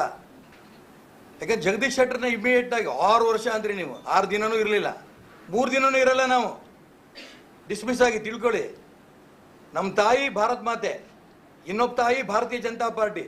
ಆ ಭಾರತೀಯ ಜನತಾ ಪಾರ್ಟಿನ ನಮ್ಮಿಂದ ಕಸ್ಕೊಡೋಕ್ಕೆ ಯಾವೊಂದು ಕೈಲೂ ಸಾಧ್ಯ ಇಲ್ಲ. ಇವರಾದ್ರು KGP 28 ಪಾರ್ಟಿಗಳಿಗೆ ಹೋಗಿ ಬಂದವರು. ಇದೇ ಪಾರ್ಟಿಯಲ್ಲಿ ಹುಟ್ಟಿದ್ದೀವಿ, ಇದೇ ಪಾರ್ಟಿ ಸಾಯ್ತೀವಿ. ನಮಗೆ ಶುದ್ಧೀಕರಣ ಅನ್ನೋದು ಹೇಳ್ಕೊಟ್ಟಿದ್ದು ರಾಷ್ಟ್ರೀಯ ಸ್ವಯಂ ಸೇವಕ ಸಂಘ. ಮಾಧವರಾವ್ ಸದಾಶಿವರಾವ್ ಗೋಲ್ವಲ್ಕರ್ ಏನು ಹೇಳಿದ್ರು? ಸಂಘ कुछ नहीं करेगा लेकिन स्वयं सेवक सब कुछ करेगा. ಸಂಸ್ಕಾರ ಕೊಡಂತ ಕಾರ್ಯಕರ್ತ ಎಲ್ಲವೂ ಮಾಡ್ತಾನೆ, ಸಂಘ ಏನೂ ಮಾಡೋದಿಲ್ಲ. ಅಲ್ಲಿ ಸಂಘದಿಂದ ಪ್ರೇರಣೆ ತಗೊಂಡ್ಬಂದಿರೋಂಥ ನಾವು ಶುದ್ಧೀಕರಣ ಮಾಡ್ತೀವಿ. ಈ ರೀತಿ ಜಾತೀಯತೆ ಮಾಡೋರ ಬಗ್ಗೆ, ಕುಟುಂಬ ರಾಜಕಾರಣ ಮಾಡೋರಿಗೆ ಖಂಡಿತ ಒಬ್ಬೊಬ್ಬರೇ ಪ್ರಯತ್ನ ಇವತ್ತು ನಡೆದ್ರು ಕೂಡ ಇಡೀ ರಾಜ್ಯದಲ್ಲಿ ಅವರು ಧ್ವನಿಯಾಗಿರೋದ್ರಿಂದ ನನಗೆ ಹೆಮ್ಮೆ ಇದೆ. ಖಂಡಿತ ಶುದ್ಧೀಕರಣ ಆಗತ್ತೆ. ಇದು ಮಾಧವರಾವ್ ಸದಾಶಿವರಾವ್ ಗೋಲ್ವಲ್ಕರ್ ಅಪೇಕ್ಷೆ. ನಾನು ಈಡೇರಿಸೋದಕ್ಕೆ ಹೊರಟಿದ್ದೀನಿ. ಇದರಲ್ಲಿ ಯಶಸ್ವಿ ಆಗ್ತೀನಿ ಅಂತ ವಿಶ್ವಾಸ ನನಗಿದೆ. ಸಂಘಕ್ಕಿಂತ ಹೆಚ್ಚು ನಾವು ಬೆಳೆದಿದ್ದೇವೆ ಅಂತ ನಡ್ಡಾ ಹೇಳಿದ್ರು ಸರ್. ಸಂಘದ ಅಗತ್ಯ ಇಲ್ಲ, ಸಂಘಕ್ಕಿಂತ ಹೆಚ್ಚು ನಾವು ಬೆಳೆದಿದ್ದೇವೆ. ನೋಡ್ರಿ, ಎಲ್ಲರೂ ಏನೇನು ಹೇಳಿದ್ರು ಉತ್ತರ ಕೊಡೋದು ನನ್ನ ಕೆಲಸ ಅಲ್ಲ. ದೊಡ್ಡ ಲೀಡರ್ ಆಗಿ ನಾನು ಅವ್ರಿಗೆ ದೊಡ್ಡ ಲೀಡರ್ ಅಲ್ಲ. ನಡ್ಡಾ ರಾಷ್ಟ್ರೀಯ ಅಧ್ಯಕ್ಷರು, ಅವರಿಗೆ ಆ ಪ್ರಶ್ನೆ ಕೇಳಿ, ನನಗೆ ಗೊತ್ತಿಲ್ಲ. ನೀವು BSY ಕುಟುಂಬ ರಾಜಕಾರಣದ ಬಗ್ಗೆ ಯಾರು ಹೇಳಿದ್ರು? ಬಿಜೆಪಿಯಲ್ಲಿ ಯಾರು ಅಮಿತ್ ಶಾ ಇದ್ದಾರೆ, ನಡ್ಡಾ ಇದ್ದಾರೆ, ಅವರ ಬಗ್ಗೆ ಹೇಳಿದ್ರು ನೀವು. ಆದ್ರೆ ಇಲ್ಲಿ ಈ BSY ಕುಟುಂಬ ರಾಜಕಾರಣ ಏನಿರ್ಬೋದು, ಬಟ್ ಅದು ಮೇಲವರ ಗಮನಕ್ಕೆ ಬರದೆ ಅಥವಾ ಅವರ ಒಪ್ಪಿಗೆ ಆಗೋದಿಲ್ಲ. ಅವ್ರ ಪ್ರಶ್ನೆ ಪಾಪ ಕೇಳಿದ್ರಿ, ಪ್ರಶ್ನೆ ಆಗಲೇ ಅಲ್ವಾ? ಕರೆಕ್ಟ್ ಇದೆ. ಒಂದು ಮನುಷ್ಯ ವ್ಯಕ್ತಿಗೆ ಭ್ರಮೆ ಇರುತ್ತೆ. ಇಂಥ ವ್ಯಕ್ತಿಯಿಂದನೇ ನಾನು ಉದ್ಧಾರ ಆಗ್ತೀನಿ ಅಂತ. ಕೇಂದ್ರ ನಾಯಕರಿಗೆ ಅನಿಸ್ಬಿಟ್ಟಿದೆ, ಯಡಿಯೂರಪ್ಪ ಬಿಟ್ಟರೆ ಕರ್ನಾಟಕ ರಾಜ್ಯದಲ್ಲಿ ಇನ್ನೊಬ್ಬ ಲೀಡರ್ ಇಲ್ಲ, ಇನ್ನೊಬ್ಬ ಲಿಂಗಾಯತ್. ಒಂದು ಭ್ರಮೆ, 100% ಭ್ರಮೆ. ಇನ್ನೊಬ್ಬ ಲಿಂಗಾಯತ್ ಲೀಡರ್ ಇಲ್ಲ. ಆ ಲಿಂಗಾಯತ್ ಲೀಡ್ರಿಂದನೇ ನಮ್ಮ ರಾಜ್ಯದಲ್ಲಿ BJP ಈ ಸ್ಥಿತಿ ಬಂದಿದ್ದು. ನಿಮಗೆ ಲಿಂಗಾಯತ್ ಲೀಡ್ರೇ ಬೇಕಾ? ವಿಜೇಂದ್ರನೇ ಬೇಕೇನು? ಬಸವನಗೌಡ ಪಾಟೀಲ್ ಯತ್ನಾಳ್ ಏನಾಗಿದ್ದರು? ಬರೀ ಲಿಂಗಾಯತ್ ಅಲ್ಲ ಆತ, ಹಿಂದುತ್ವವಾದಿ. ಏನೇನು ತಪ್ಪು ಮಾಡೋರೋ ಯಡಿಯೂರಪ್ಪನವ್ರು ಖಂಡಿತವಾಗಿ ಖಂಡಿಸುವಂಥ ವ್ಯಕ್ತಿ. ಅವನ ಮುಂದೆ ಹಿಂದುತ್ವದ ಬಗ್ಗೆ ಮಾತಾಡೋರು ಇನ್ನೊಬ್ರಿಲ್ಲ. ಒಕ್ಕಲಿಗರು ಬೇಕಾ? ತಗೋ ಸಿಟಿ ರವಿ, ಅವ್ರನ್ನ ಬಿಟ್ರಿ. ಬ್ಯಾಕ್ವರ್ಡ್ ಬೇಕಾ? ನಾನೇನು ತಪ್ಪು ಮಾಡಿದ್ದೆ, ನನ್ನೇ ತಗೊಳ್ಳಿ. ಎಲ್ಲ ಜಾತಿಯವರು ಕೂಡ ಭಾರತೀಯ ಜನತಾ ಪಾರ್ಟಿಲಿ ಇದ್ದಾರೆ. ಆದರೆ ಅವ್ರ ಭ್ರಮೆ ಏನು? ಯಡಿಯೂರಪ್ಪ ಬಿಟ್ಟರೆ ಇನ್ಯಾರೂ ಇಲ್ಲ, ಹೊರಗೆ ಬರ್ತಾರೆ. ಶುದ್ಧೀಕರಣ ಅದು ಒಂದಾಗತ್ತೆ. ಯಾಕೆ ಅಂತಂದರೆ ನಾನು ಹೇಳಿದ್ನಲ್ಲ, ಯಡಿಯೂರಪ್ಪ ಶಿಕಾರಿಪುರದ ಅಸೆಂಬ್ಲಿ ನಿಂತರೆ 60,000 ಲೀಡು. ಜನ ಆ ಯಂಗ್ಟಪ್ಪನ ವಿರುದ್ಧ, ಮಂತ್ರಿ ವಿರುದ್ಧ ಚುನಾವಣೆ ಯಡಿಯೂರಪ್ಪ ನಿಲ್ಲಿಸಿದಾಗ ದುಡ್ಡು ಕೊಟ್ಟಿದ್ರು, ತಗೋ ನೀ ಗೆದ್ದು ಬಾ ಅಂತ. ಗೆಲ್ಸಿ ಮುಖ್ಯಮಂತ್ರಿ ತನಕ ಮಾಡಿದ್ರು. ಈಗ ಅದೇ ಜನಕ್ಕೆ ವಿಜೇಂದ್ರ ಎಷ್ಟು ಕೋಟಿ ಕೊಟ್ಟರು ಕೂಡ 10,000 ಇಳಿತು ಲೀಡು. ಯಾಕೆ? ಆ ಜನಾನುರಾಗಿ ಏನಂತ ಭಾವನೆ ಹೊರಟೋಯ್ತು. ಅಲ್ಲೂ ಆಕ್ರೋಶ ಇದೆ, ಶಿಕಾರಿಪುರದಲ್ಲೂ ಕೂಡ ಆಕ್ರೋಶ ಇದೆ, ಇಡೀ ರಾಜ್ಯದಲ್ಲಿ ಕಾರ್ಯಕರ್ತರ ವಿರುದ್ಧ ಆಕ್ರೋಶ ಇದೆ. ಸ್ವಂತಕ್ಕೆ ಬಳಸ್ಕೋತಾರೆ ಪಾರ್ಟಿನ. ಪಾರ್ಟಿ ಕಟ್ಟೋರು ಯಾರೋ, ಸ್ವಂತಕ್ಕೆ ಬಳಸ್ಕೋತಿರೋದು ಯಡಿಯೂರಪ್ಪ. ಇದು ಎಲ್ಲರಿಗೂ ಗೊತ್ತಿದೆ. ಹಾಗಾಗಿ ಆ ಭ್ರಮೆಯಿಂದನೂ ಕೂಡ ನನಗಂತಂತೆ ಈ ಚರ್ಚೆ ಶುರುವಾಗಿದಿಲ್ಲ. ಇದು ಒಂದೊಂದೇ ಬಂದಂತೆ ಶುದ್ಧೀಕರಣದ ಕಡೆ ಗಮನ ಕೊಡುತ್ತೆ. ಸರ್, ಈಗ ರಾಜ್ಯದ ಸಂಘಟನಾ ಕಾರ್ಯದರ್ಶಿ ಅವರು ನಿಮ್ಮ ಪ್ರಕರಣ ಮತ್ತು ರಘುಪತಿ ಭಟ್ ಅವರ ಬಂಡಾಯ ಸ್ಪರ್ಧೆಯನ್ನು ಅವರು ಹ್ಯಾಂಡಲ್ ಮಾಡಲಿಲ್ಲ ಅಂತೇಳಿ ಅವರನ್ನು ಸ್ಥಾನದಿಂದ ವಜಾ ಮಾಡಿದ್ದಾರೆ ಅಂತ ನಿಮ್ಮ ಪೇಪರ್ಲಿ ಓದಿದೆ ನಾನು. ತಾವೇನು ಹೇಳ್ತಿದ್ದಾರೆ? ನೋಡಿ, ನಾನು ಅದಕ್ಕೆ ಹೇಳ್ತೀನಲ್ಲ, ಗೊತ್ತಿಲ್ಲದಿದ್ದನ್ನ ಗೊತ್ತಿರೋದನ್ನ ನೇರವಾಗಿ ಹೇಳ್ತೀನಿ ನಾನು. ನನಗೆ ಯಾರ ಮುಲಾಜು ಇಲ್ಲ. ಪಾಪ ರಾಜೇಶ್ ಅವರು ಪ್ರಚಾರಕರು, ಇಡೀ ಜೀವನವನ್ನು ಈ ದೇಶಕ್ಕೋಸ್ಕರ ಮುಡುಪಾಗಿಟ್ಟಿರೋರು. ದೊಡ್ಡವರು ಏನೋ ಯೋಚನೆ ಮಾಡಿದ್ದಾರೆ, ಬೇರೆ ಇನ್ನೊಂದು ಸಂಸ್ಥೆಯಲ್ಲಿ ಹೋದರೆ ಚೆನ್ನಾಗಾಗ್ಬೋದು ಅಂತ ಬೇರೆ ಕಡೆ ಕೊಟ್ಟಿದ್ದಾರೆ, ಬೇರೆ ಕ್ಷೇತ್ರಕ್ಕೆ. ಅವರೇ ಸಂಘದಿಂದ ಹೊರಗೆ ತೆಗೆದಿಲ್ಲ. ಜನಗಳ ಲೆಕ್ಕದಲ್ಲಿ ಭಾರತೀಯ ಅದೇಪ್ಪ ವಜಾ ಅಂತ ಯಾಕೆ ಅನ್ಕೋತೀರಿ? ನಿಮ್ಗೆ ಆ ಕುರ್ಚಿಯಿಂದ ಈ ಕುರ್ಚಿ ಕಟ್ರೆ ಆ ಕುರ್ಚಿ ವಜಾ ಮಾಡ್ದಂಗೇನು? ಇಲ್ಲ, ಅಲ್ಲಿ ಎಲ್ಲರೂ ಅನ್ಕೊಂಡ್ಬಿಟ್ಟಾರೆ BJP ಬಹಳ ದೊಡ್ಡದು ಅಂತ. 150-160 ಕ್ಷೇತ್ರ ಇದ್ದಲ್ಲಿ ಕೆಲಸ ಮಾಡ್ತಿರೋರು, ಸಾವಿರಾರು ಜನ ಇಡೀ ಜೀವನ ಬ್ರಹ್ಮಚಾರಿಗಳ ಜೀವನ ಕಳೀತಾ ಇದ್ದಾರೆ. ಅದರಿಂದನೇ ನಮ್ಮ ದೇಶಕ್ಕೆ ಒಳ್ಳೇದಾಗತ್ತೆ ನಂಬ್ಕೊಂಡು ತಮ್ಮ ಇಡೀ ಮಾಸ್ಟರ್ ಡಿಗ್ರಿಗಳು ಮಾಡ್ಕೊಂಡು ಬಂದಿರೋರಲ್ಲಿ ಕೆಲಸ ಮಾಡ್ತಿದ್ದಾರೆ. ಗುಡ್ಗಾಡು ಪ್ರದೇಶದಲ್ಲಿ ಕೆಲಸ ಮಾಡ್ತಿದ್ದಾರೆ. ಆ ಕ್ಷೇತ್ರ ದೊಡ್ಡದಲ್ಲ, ಈ ದರಿದ್ರ ಕ್ಷೇತ್ರ, ಪೊಲಿಟಿಕಲ್ ಕ್ಷೇತ್ರ ಇದೇ ದೊಡ್ಡದು ಅಂತ ನಾವೆಲ್ಲ ಅನ್ಕೊಂಡ್ಬಿಟ್ಟಿದ್ದೀವಿ. ಪಾಪ ಅಂಥವ್ರು ತಂದು ಇಲ್ಲಿ ಹಾಕಿದ್ರು. ನಾನು ಮತ್ತೆ ಹೇಳ್ತಿದ್ದೀನಲ್ಲ, ವಿಫಲ ಸಫಲ ಗೊತ್ತಾಗದಂಗೆ ಎಲೆಕ್ಷನ್ ರಿಸಲ್ಟ್ ಏನು? 100 ಕೋಟಿ ಜಾಸ್ತಿ ಕೊಟ್ಟರೆ ಗೆದ್ದ, ಹಂಗಾರೆ ರಾಜೇಶ್ ಕೊಟ್ಟು ಗೆಲ್ಲಿಸ್ದಂತ ಅರ್ಥ ಏನು? ಹೌದು, ನಮ್ಗೆ ಯಾಕೆ ನನಗೆ ಪ್ರಶ್ನೆ ಕೇಳ್ರಿ, ಒಳ್ಳೆ ಚೆನ್ನಾಯ್ತಲ್ಲ. ಈಗ ಹಿಂದೆ ಜಗನ್ನಾಥರಾವ್ ಜೋಶಿ ಒಂದು ಪ್ರಶ್ನೆ ಕೇಳಿದ್ರು, ನನಗೆ ಇನ್ನೂ ನೆನಪಿದೆ. ಅಲ್ಲಪ್ಪ, ಪಕ್ಕದ ಮನೆ ಗಂಡು ಮಗು ಹುಟ್ಟಿದ್ ನನ್ನ ಅಕ್ಕೆ ಬಂದು ಕೇಳ್ತೀರಿ ಅಂತ ನನಗೇನ್ರಿ ಸಂಬಂಧ ಅದು? ನಾನು ದೇವರನ್ನ ಅಂತ ಕಾರಣ ಅಲ್ಲ. ಎಸ್ ಸರ್, ಧನ್ಯವಾದ.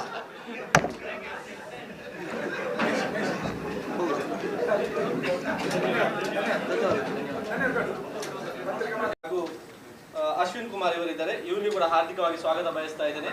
ಹಾಗೆ ಉದ್ಯಮಿಗಳಾಗಿರುವ ಮಂಗಳೂರಿನ ಕೃಷ್ಣ ಶೆಣೆ ಇವರು ಕೂಡ ನಮ್ಮ ಜೊತೆ ಸೇರಿದ್ದಾರೆ, ಇವರನ್ನು ಕೂಡ ಹಾರ್ದಿಕವಾಗಿ ಸ್ವಾಗತ ಬಯಸ್ತಾ ಇದ್ದೇನೆ. ಹಾಗೆ ನಮ್ಮ ಜೊತೆ ಇನ್ನೊಬ್ಬ ಅತಿಥಿ ಮಹೇಶ್ ಅವರಿದ್ದಾರೆ, ಇವರನ್ನು ಕೂಡ ಹಾರ್ದಿಕವಾಗಿ ಸ್ವಾಗತ ಬಯಸ್ತಾ ಇದ್ದೇನೆ. ಉಮೇಶ್ ಆರಾಧ್ಯ ಅವರು, ಇವರು ಕೂಡ ನಮ್ಮ ಪತ್ರಿಕಾಗೋಷ್ಠಿಗೆ ನಮ್ಮನ್ನು ಸೇರಿದ್ದಾರೆ, ಇವರನ್ನು ಕೂಡ ಹಾರ್ದಿಕವಾಗಿ ಸ್ವಾಗತ ಬಯಸ್ತಾ ಇದ್ದೇನೆ. ಹಾಗೆ ಮುಖ್ಯವಾಗಿ ಪತ್ರಿಕಾ ಮಾಧ್ಯಮದವರು, ನಿಮ್ಮೆಲ್ಲರನ್ನು ಈ ಪತ್ರಿಕಾಗೋಷ್ಠಿಗೆ ಹಾರ್ದಿಕವಾಗಿ. ಬಹಳ ವಿಶೇಷವಾದ ಚುನಾವಣೆ. ಏಕೆ ಅಂತಂದರೆ ಭಾರತೀಯ ಜನತಾ ಪಾರ್ಟಿ ಇಡೀ ದೇಶದಲ್ಲಿ ಒಂದು ಸಿದ್ಧಾಂತವಿಟ್ಕೊಂಡು ಕೆಲಸ ಮಾಡ್ತಾ ಇದ್ದರೆ, ಕರ್ನಾಟಕ ರಾಜ್ಯದಲ್ಲಿ ಮಾನ್ಯ ಅಟಲ್ ಬಿಹಾರಿ ವಾಜಪೇಯಿ ಇರ್ಬೋದು, ಲಾಲ್ ಕೃಷ್ಣ ಅದ್ವಾನಿ ಇರ್ಬೋದು, ನರೇಂದ್ರ ಮೋದಿ ಇರ್ಬೋದು, ಅಮಿತ್ ಶಾ ಇರ್ಬೋದು, ಅವರೆಲ್ಲರ ಸಿದ್ಧಾಂತಕ್ಕೆ ತಿಲಾಂಜಲಿಯನ್ನು ಕೊಟ್ಟು ಕರ್ನಾಟಕ ರಾಜ್ಯದ ಭಾರತೀಯ ಜನತಾ ಪಾರ್ಟಿ ಇವತ್ತು ನಡೀತಾ ಇದೆ. ರಾಜ್ಯದಲ್ಲಿ ಹಿಂದುತ್ವದ ಸಿದ್ಧಾಂತವೇ ಬೇಕು ಅನ್ನೋಂಥ ಉದ್ದೇಶದಿಂದ ಈ ಪಕ್ಷ ಶುರುವಾಗಿತ್ತು. ತುರ್ತು ಪರಿಸ್ಥಿತಿಯ ವಿರುದ್ಧ, ಸರ್ವಾಧಿಕಾರಿ ಧೋರಣೆ ವಿರುದ್ಧ, ಪತ್ರಿಕಾ ಸ್ವಾತಂತ್ರ್ಯ ಬೇಕು, ವಾಕ್ ಸ್ವಾತಂತ್ರ್ಯ ಬೇಕು ಅನ್ನೋಂಥ ಉದ್ದೇಶದಿಂದ ಇಡೀ ದೇಶದಲ್ಲಿ ಜಯಪ್ರಕಾಶ್ ನಾರಾಯಣ್ ಅವ್ರ ನೇತೃತ್ವ ದೊಡ್ಡ ಆಂದೋಲನ ನಡೀತು, ನಿಮ್ಮೆಲ್ಲರೂ ಗೊತ್ತಿದೆ. ಅಂಥ ಸಂದರ್ಭದಲ್ಲಿ ತುರ್ತು ಪರಿಸ್ಥಿತಿಯನ್ನು ವಿರೋಧ ಮಾಡಿ 18 ತಿಂಗಳ ಜೈಲು ವಾಸವನ್ನು ಅನುಭವಿಸಿ ಹೊರಗೆ ಬಂದಂಥ ಎಲ್ಲ ರಾಷ್ಟ್ರೀಯ ನಾಯಕರು ಒಟ್ಟಿಗೆ ಸೇರಿ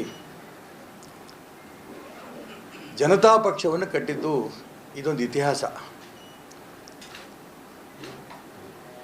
ಆದರೆ ಆ ಸಂದರ್ಭದಲ್ಲೂ ಕೂಡ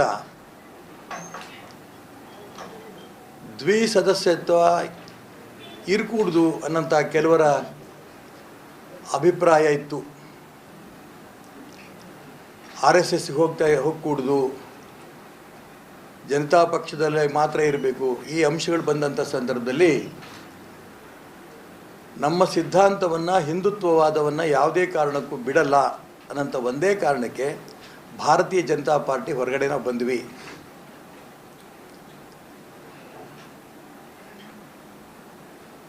ಇಡೀ ದೇಶದಲ್ಲಿ ರಾಮ ಲಕ್ಷ್ಮಣರ ರೂಪದಲ್ಲಿ ಇವತ್ತು ನರೇಂದ್ರ ಮೋದಿಯವರು ಮತ್ತು ಅಮಿತ್ ಶಾ ಅವರು ಪ್ರಪಂಚವೇ ಸಂತೋಷ ಪಡೋ ರೀತಿಯಲ್ಲಿ ವಿಶ್ವವನ್ನು ಒಂದುಗೂಡಿಸಬೇಕು ಅನ್ನೋಂಥ ಪ್ರಯತ್ನವನ್ನು ಮಾಡಿ ಮುಂದುವರೆದ ರಾಷ್ಟ್ರಗಳ ಮೆಚ್ಚುಗೆಯನ್ನು ಪಡೆದು ಇವತ್ತು ವಿಶ್ವ ನಾಯಕರಾಗಿ ನರೇಂದ್ರ ಮೋದಿ ಮುಂದೆ ಬಂದಿದ್ದಾರೆ. ಮೋದಿಯವರು ಹೇಳ್ತಾ ಇದ್ದಾರೆ, ಸೋನಿಯಾ ಗಾಂಧಿ ಮತ್ತು ರಾಹುಲ್ ಗಾಂಧಿ ಒಂದು ಕುಟುಂಬದಿಂದ ಮುಕ್ತ ಮಾಡಬೇಕು ಅನ್ನೋಂಥ ಒಂದು ಉದ್ದೇಶ ನಂದಿದೆ ಅಂತ ಅಂದ್ಕೊಂಡು ಹೋಗ್ತಾ ಇರಬೇಕಾದ್ರೆ ಕರ್ನಾಟಕ ರಾಜ್ಯದಲ್ಲಿ ಕಾಂಗ್ರೆಸ್ ಸಂಸ್ಕೃತಿ ಭಾರತೀಯ ಜನತಾ ಪಾರ್ಟಿಲಿ ಬಂದಿರೋದು ನಮ್ಮೆಲ್ರಿಗೂ ನೋವು ತಂದಿದೆ.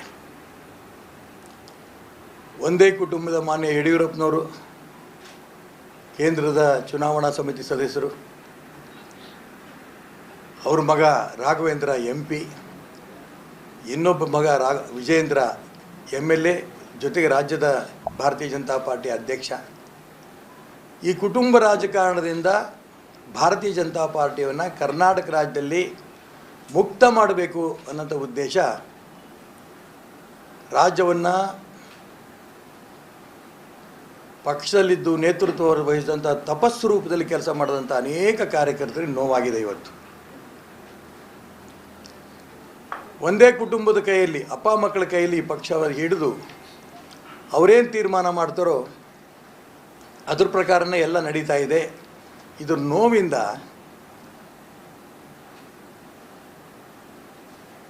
ಕಾರ್ಯಕರ್ತರು ಇವತ್ತು ಸಂಕಟದಲ್ಲಿದ್ದಾರೆ.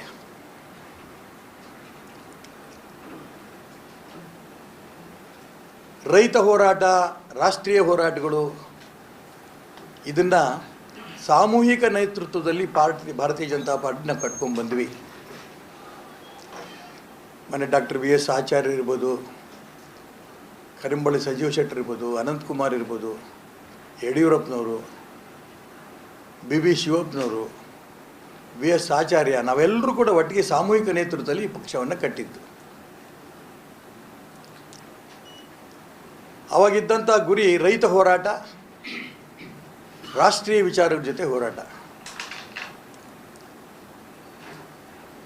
2 ಸ್ಥಾನದಿಂದ ಮತ್ತು ನಾವೆಲ್ಲ ಗೆದ್ದ 4 ಸ್ಥಾನದಿಂದ ಭಾರತೀಯ ಜನತಾ ಪಾರ್ಟಿ 108 ಸ್ಥಾನದ ತನಕನೂ ಕೂಡ ಈ ವಿಚಾರದಿಂದನೇ ಹಿಂದುತ್ವ, ರೈತ ಹೋರಾಟ, ರಾಷ್ಟ್ರೀಯ ಹೋರಾಟದಿಂದನೇ ಈ ಪಕ್ಷವನ್ನು ಕಟ್ಕೊಂಡು ಬಂದ್ವಿ.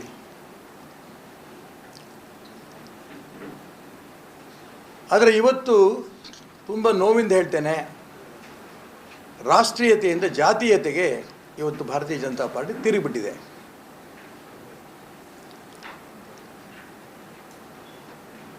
ಸಾಮೂಹಿಕ ನೇತೃತ್ವದಿಂದ ಸರ್ವಾಧಿಕಾರಿ ನೇತೃತ್ವಕ್ಕೆ ಬಂದೋಗಿದೆ.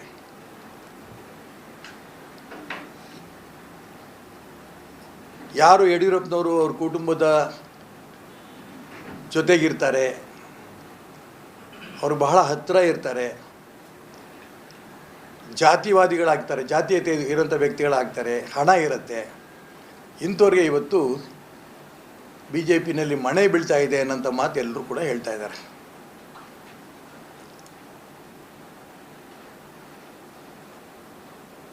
ಇದ್ರ ವಿರುದ್ಧನೇ ನಾನು ಲೋಕಸಭೆ ಚುನಾವಣೆ ಸ್ಪರ್ಧೆ ಮಾಡಿದ್ದು.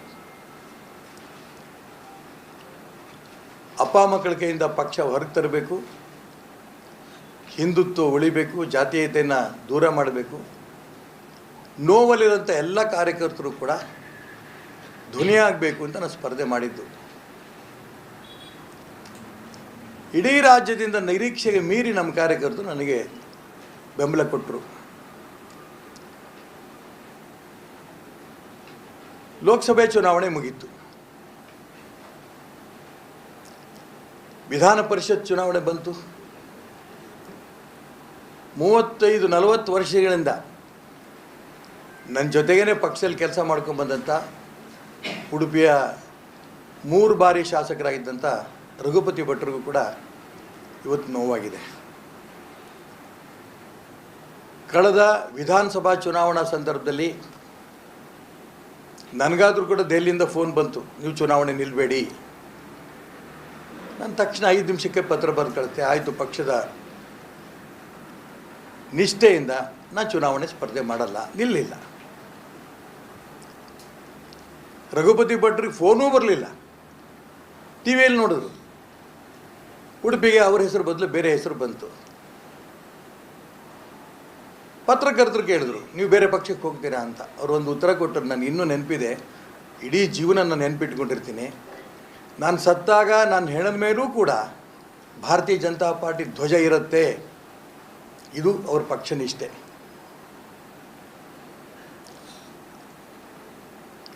ಆಗ್ಲಿಂದನೂ ಹೇಳ್ಕೊತ ಬಂದರು, ಎಲ್ಲ ಹಿರಿಯರು ಹೇಳಿದ್ರು,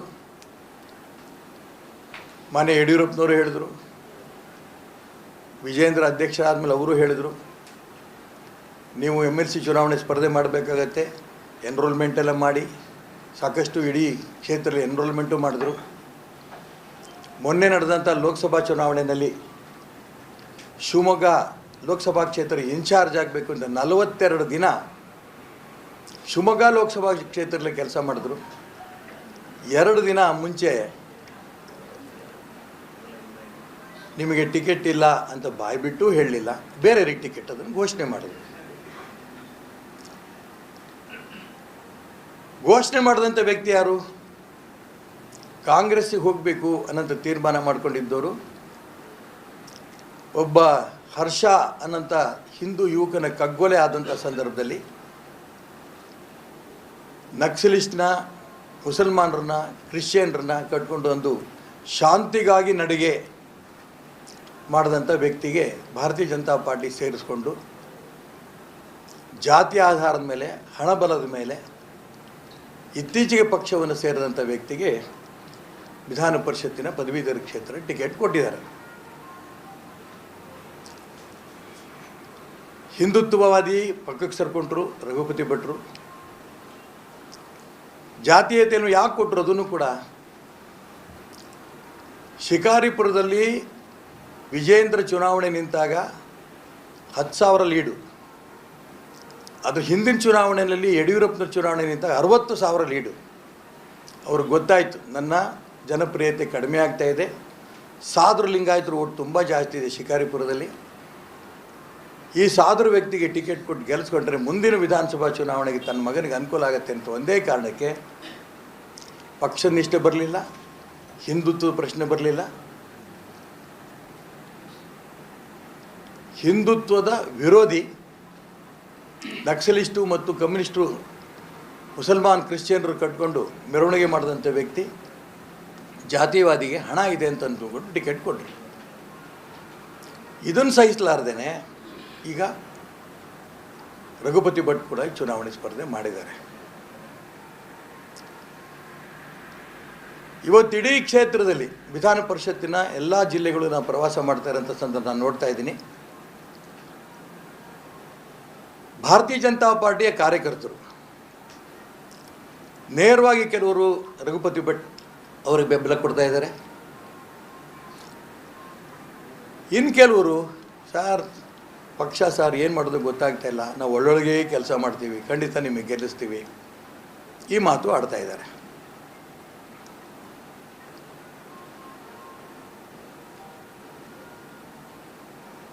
ಇವತ್ತು ಆ ಪಕ್ಷ ನಿಷ್ಠೆಯಿಂದ ಕೆಲಸ ಮಾಡ್ತಾ ಇರೋಂಥ ರಘುಪತಿ ಭಟ್ ನೇರವಾಗಿ ಕೆಲಸ ಮಾಡ್ತಿರೋಂಥ ಎಲ್ರಿಗೂ ನನ್ನ ಮನವಿ ಇಷ್ಟೇ.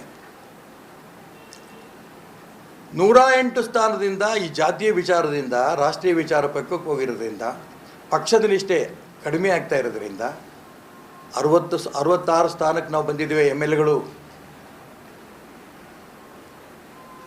ಯಾರು ಯಡಿಯೂರಪ್ಪನವ್ರ ಜೊತೆ ಹೋಗ್ತಾರೋ ಅವ್ರಿಗೆ ಟಿಕೆಟು, ಯಾರು ಜೊತೆ ಹೋಗಲು ಅವ್ರಿಗೆ ಟಿಕೆಟ್ ಇಲ್ಲ.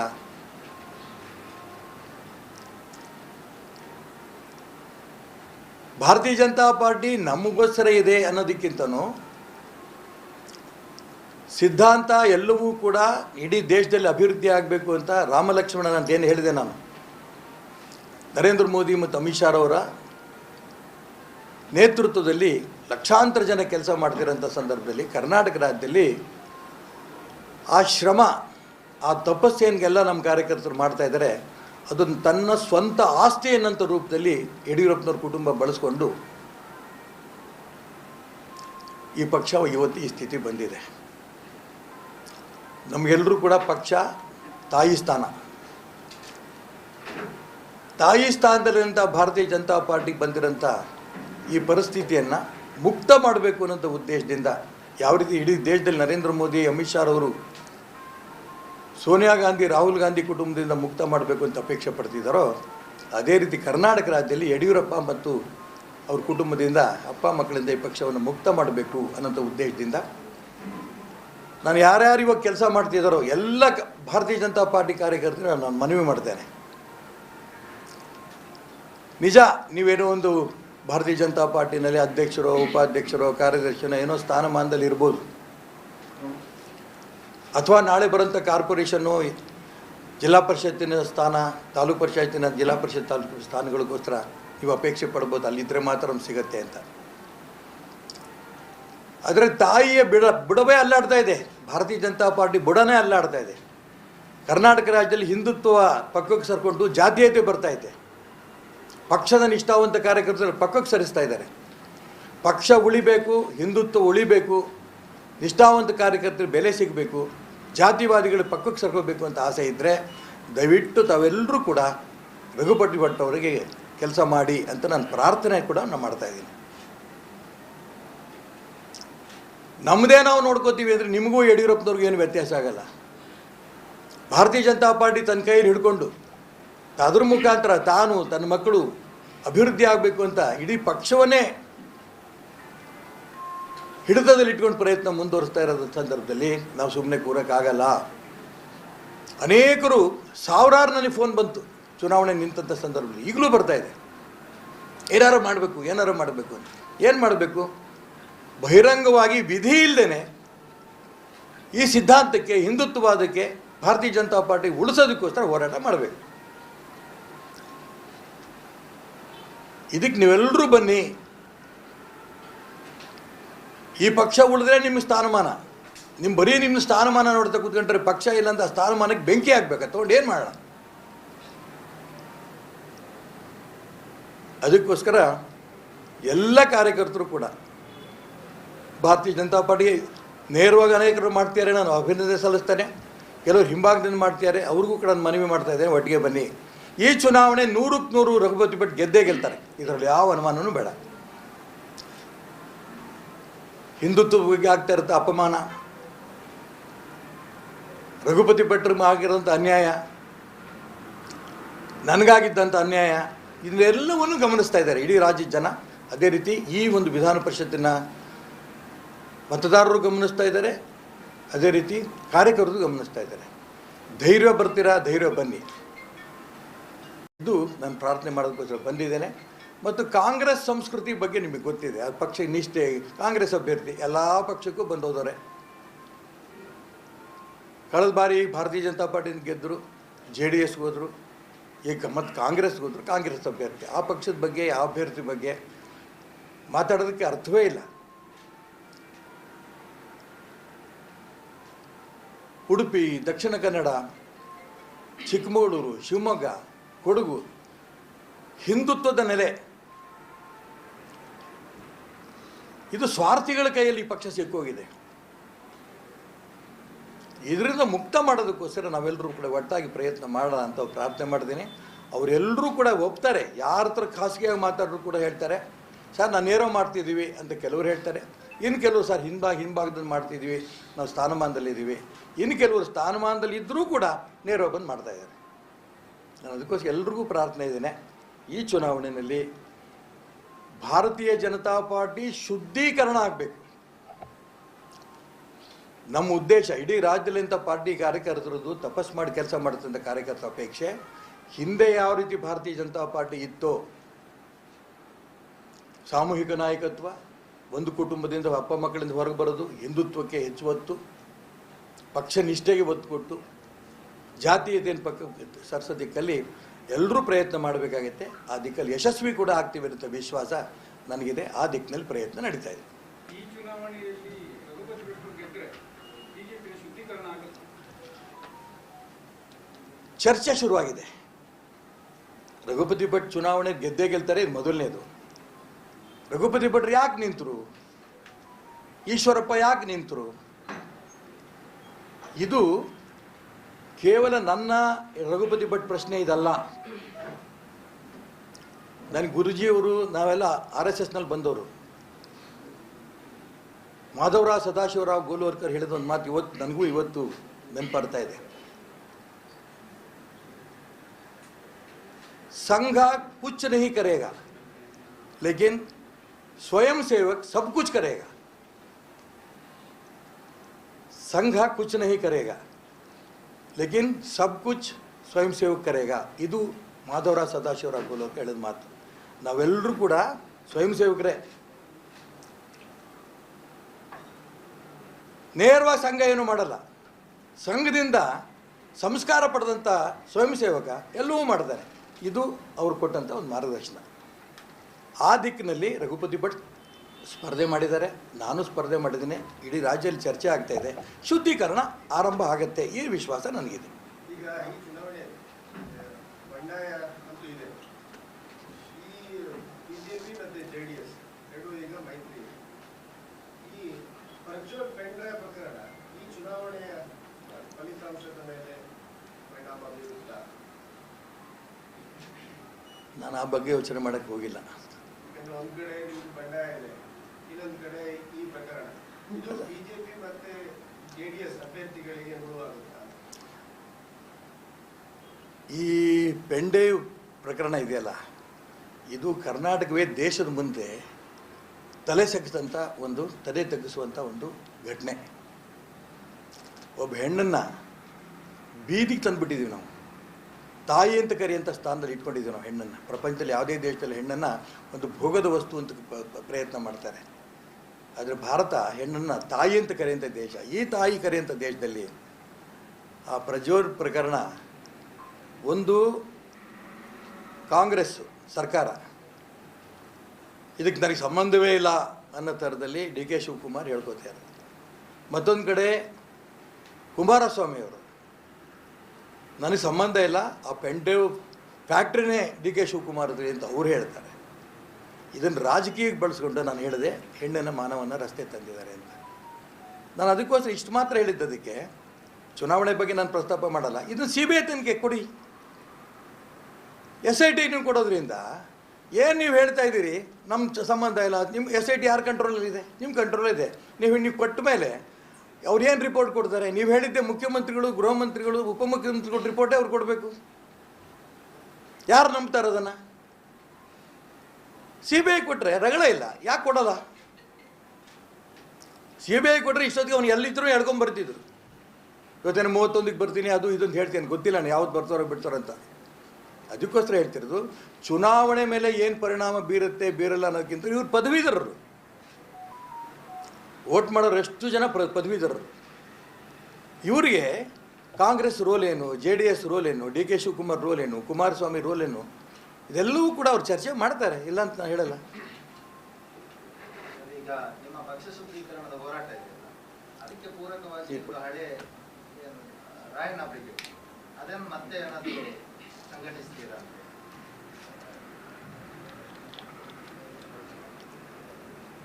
ಪಕ್ಷ ಶುದ್ಧೀಕರಣಕ್ಕೂ ರಾಯಲ ಬ್ರಿಗೇಡ್ಗೆ ಏನು ಸಂಬಂಧ ಇಲ್ಲ. ಅಲ್ಲ, ಅದಕ್ಕೆ ಬಂದು ಪೂರಕವಾಗಿ. ಹೇಳ್ತೀನಿ.